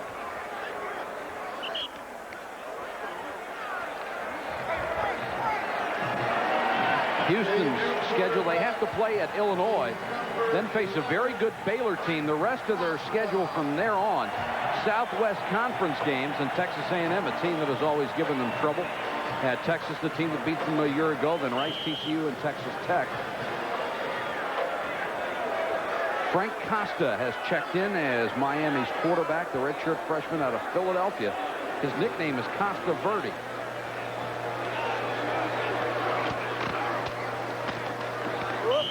And they'll give it off. Number 23 is Larry Jones out of Pembroke Pines, Florida. Ryan McCoy makes the tackle. Very high on Costa. The coaches like him a lot. Came out of Philadelphia high schools. When Brian Forte transferred to Rutgers, it gave him an opportunity. Now he's behind a little bit because when they were having a quarterback battle, Gino Torello was getting some of the plays and Brian Forte was getting some of them. Frank Costa wasn't getting any plays. Now just in the last couple of weeks he started to get some work, and they really like what they see in this young man. They do recruit some quarterbacks at Miami. Throws complete to Jones. He's across the 30 to the 32. That's Chris Jones out of West Palm Beach, another redshirt freshman. The stats on Toretta: 365 yards, 4 touchdowns. That's not bad. Opening game, 297 yards, 2 touchdowns. So he's got 6 in 2 games and about 600 yards. Going to be tough for him as a relatively unknown junior to make any Heisman progress, but he certainly showed us the class that he has tonight. And Klingler cannot help but be hurt by this game, whether he got terrible protection from his offensive line, but still the perception of what he was unable to do against Miami will certainly hurt him in the race. And it's unfortunate for him because he was a quality player. Miami's taken a few people out of that race early in seasons and late. Delay game. Offense. Jerry Punch is working on another story at the sideline. Jerry? Guys, the latest graduate from quarterback U here at Miami is Craig Erickson. And Craig, you came down from Athens, Georgia tonight where you're a grad assistant and preparing for your upcoming game with Alabama. Now, you're going to be pretty impressed with your understudy here, Gino Toretta, tonight. He's done a real good job. He's done a lot of good things, and he's made big plays when he need to make them. I didn't expect anything less, so he's a good quarterback. He's got a big year for him. We'll be back after this play. 3rd and 10 for Frank Costa. Throws complete. Jones gets out and appears to have the first down. Let's go back to Jerry. Now, Craig, what's your status? You had a serious injury to your right knee during practice for an All-Star game last year. You've had surgery. Where do you stand right now with rehab? Well, that's one of the reasons why I went to Athens. I'm able to rehab up there, and I'm on a schedule. I'm on the field every day throwing the football, and my arm feels good, and I'm staying into it. The only thing is I'm not taking snaps behind the center. But things are going well. We got a young team. We're making strides, and, it's Air Georgia from here on out, I guess. Air Georgia, they beat LSU last week, guys, and they got Alabama coming up in about a week and a half. Air Georgia has a strange sound to it, doesn't it? That's right. I want to know how he got out of cutting up film tonight. It should be in the office. Coaching is not an 8-hour day. Little screen. Nice block and a flag down. They're going to call that one a clip. Pass is complete. Number 3, Jonathan Harris. Penalty markers are down. The block was by A.C. Tellison. This is real close. AC now it's clip. And I got his helmet. Got his helmet close. in front. It's close.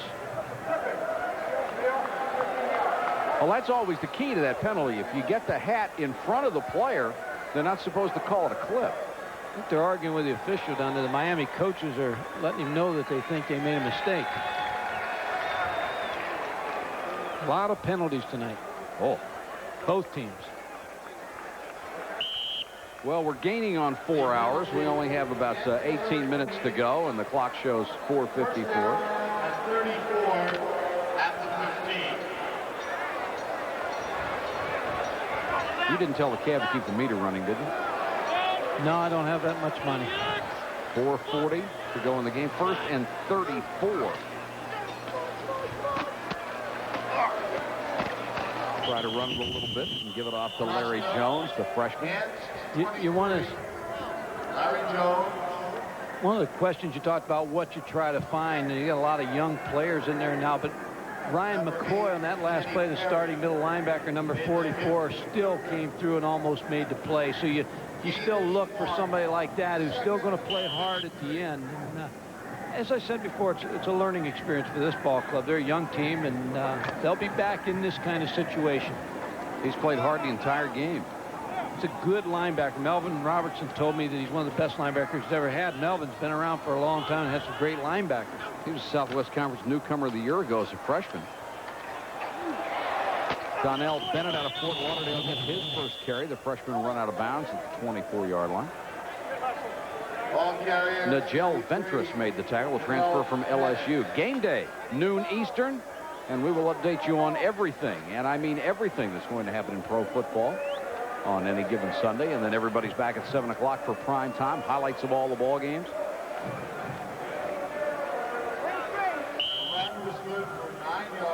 Wonder how these guys would do in the NFL. Might win a couple. Wait a couple years to get them in. Here's the penalty story. 314 yards. 3rd and 24 now for Miami.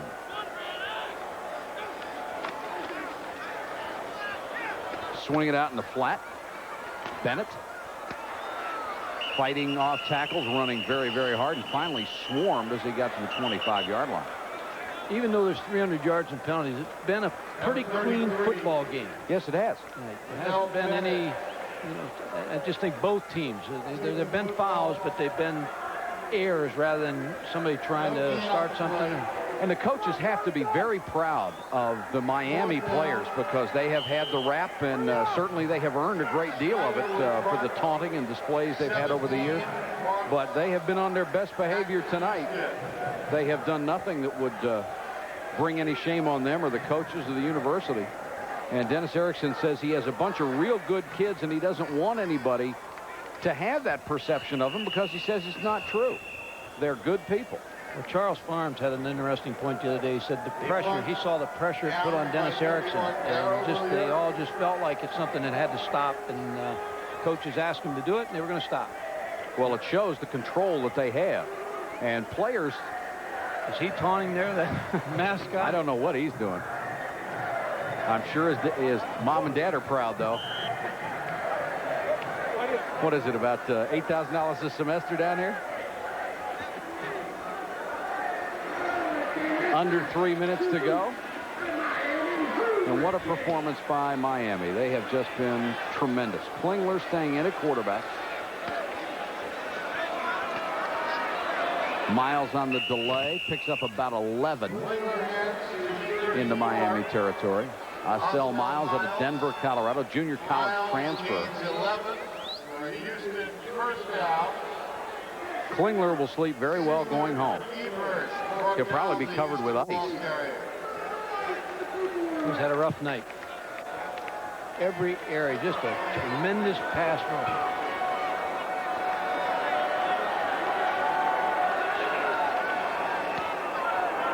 Flips out the quick completion to the 40-yard line to Marcus Grant. Dexter Siegler out of Avon Park, Florida, makes the tackle. Made the stop.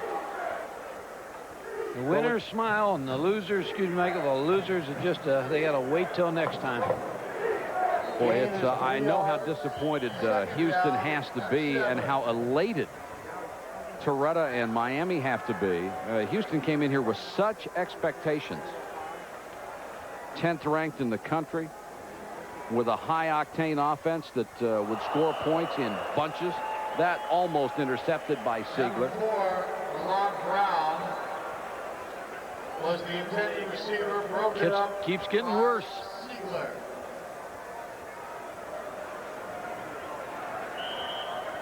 Been that kind of night for the Houston Cougars.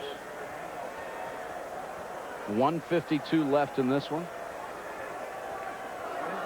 Miami dominated from the opening whistle. They never let Houston really have a shot. That 4-man pass rush has just been tremendous. This is Miles on the draw. Skidding inside the 20. Harris out of Memphis, Tennessee. The backup free safety made the tackle. There's their outstanding offensive lineman. Searcy playing with a broken hand.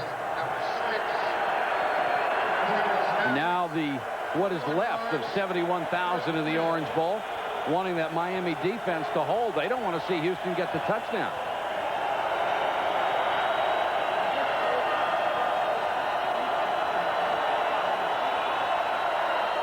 Klingler throws in a hurry, and once again, the catch made by Fred Gilbert, and then he is sandwiched in a hurry. Paul White, number 4, hit him first. Derek Golden also in the recovery. Paul White was supposed to be the nickel defensive back tonight, but they didn't need him. And they played it with just a base defense.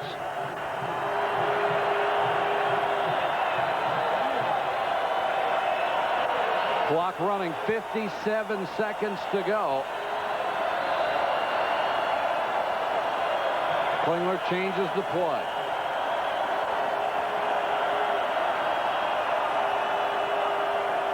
Klingler looks exhausted. Shovel pass intended for Miles, incomplete. Let's go to Jerry Punch. Jerry?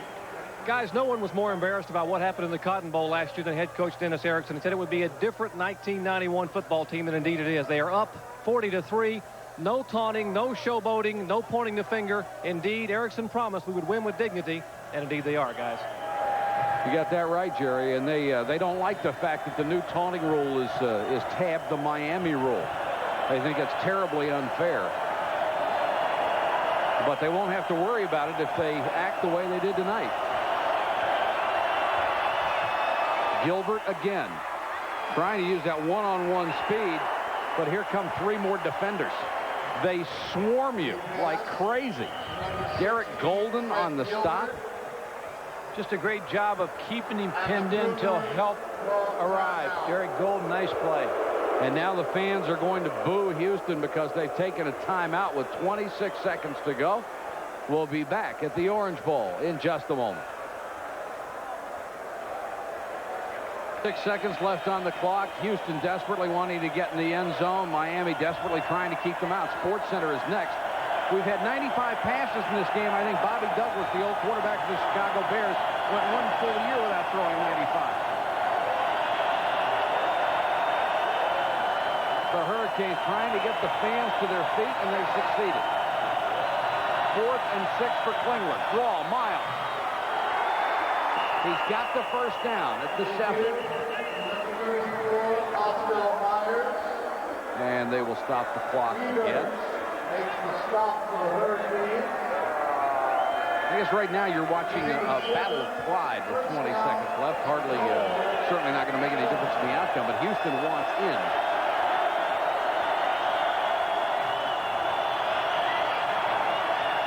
Klingler throws, complete to the 1, dive, touchdown. Marcus Grant got in there, and there is the celebration, which should draw one of those new taunting fouls, and that's probably the reason for the smile on Dennis Erickson's face.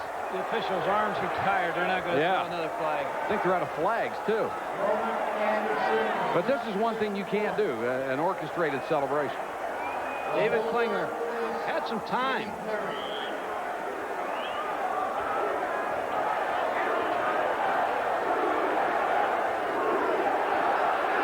Roman Anderson will come on for the first time since he kicked a field goal to try to add the point after. And Anderson puts it through. He is 11 for 11 and has 124 straight. And here's the celebration dance. 3 seconds remain.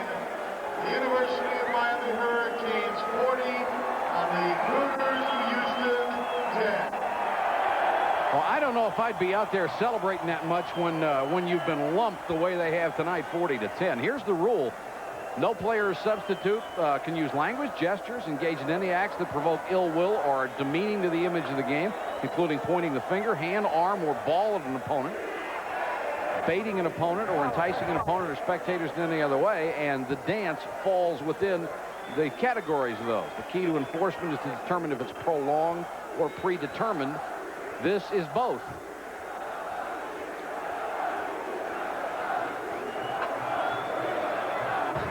I tell you, I've been in a lot of games where I got killed this bad, and I didn't feel like celebrating no matter what went well.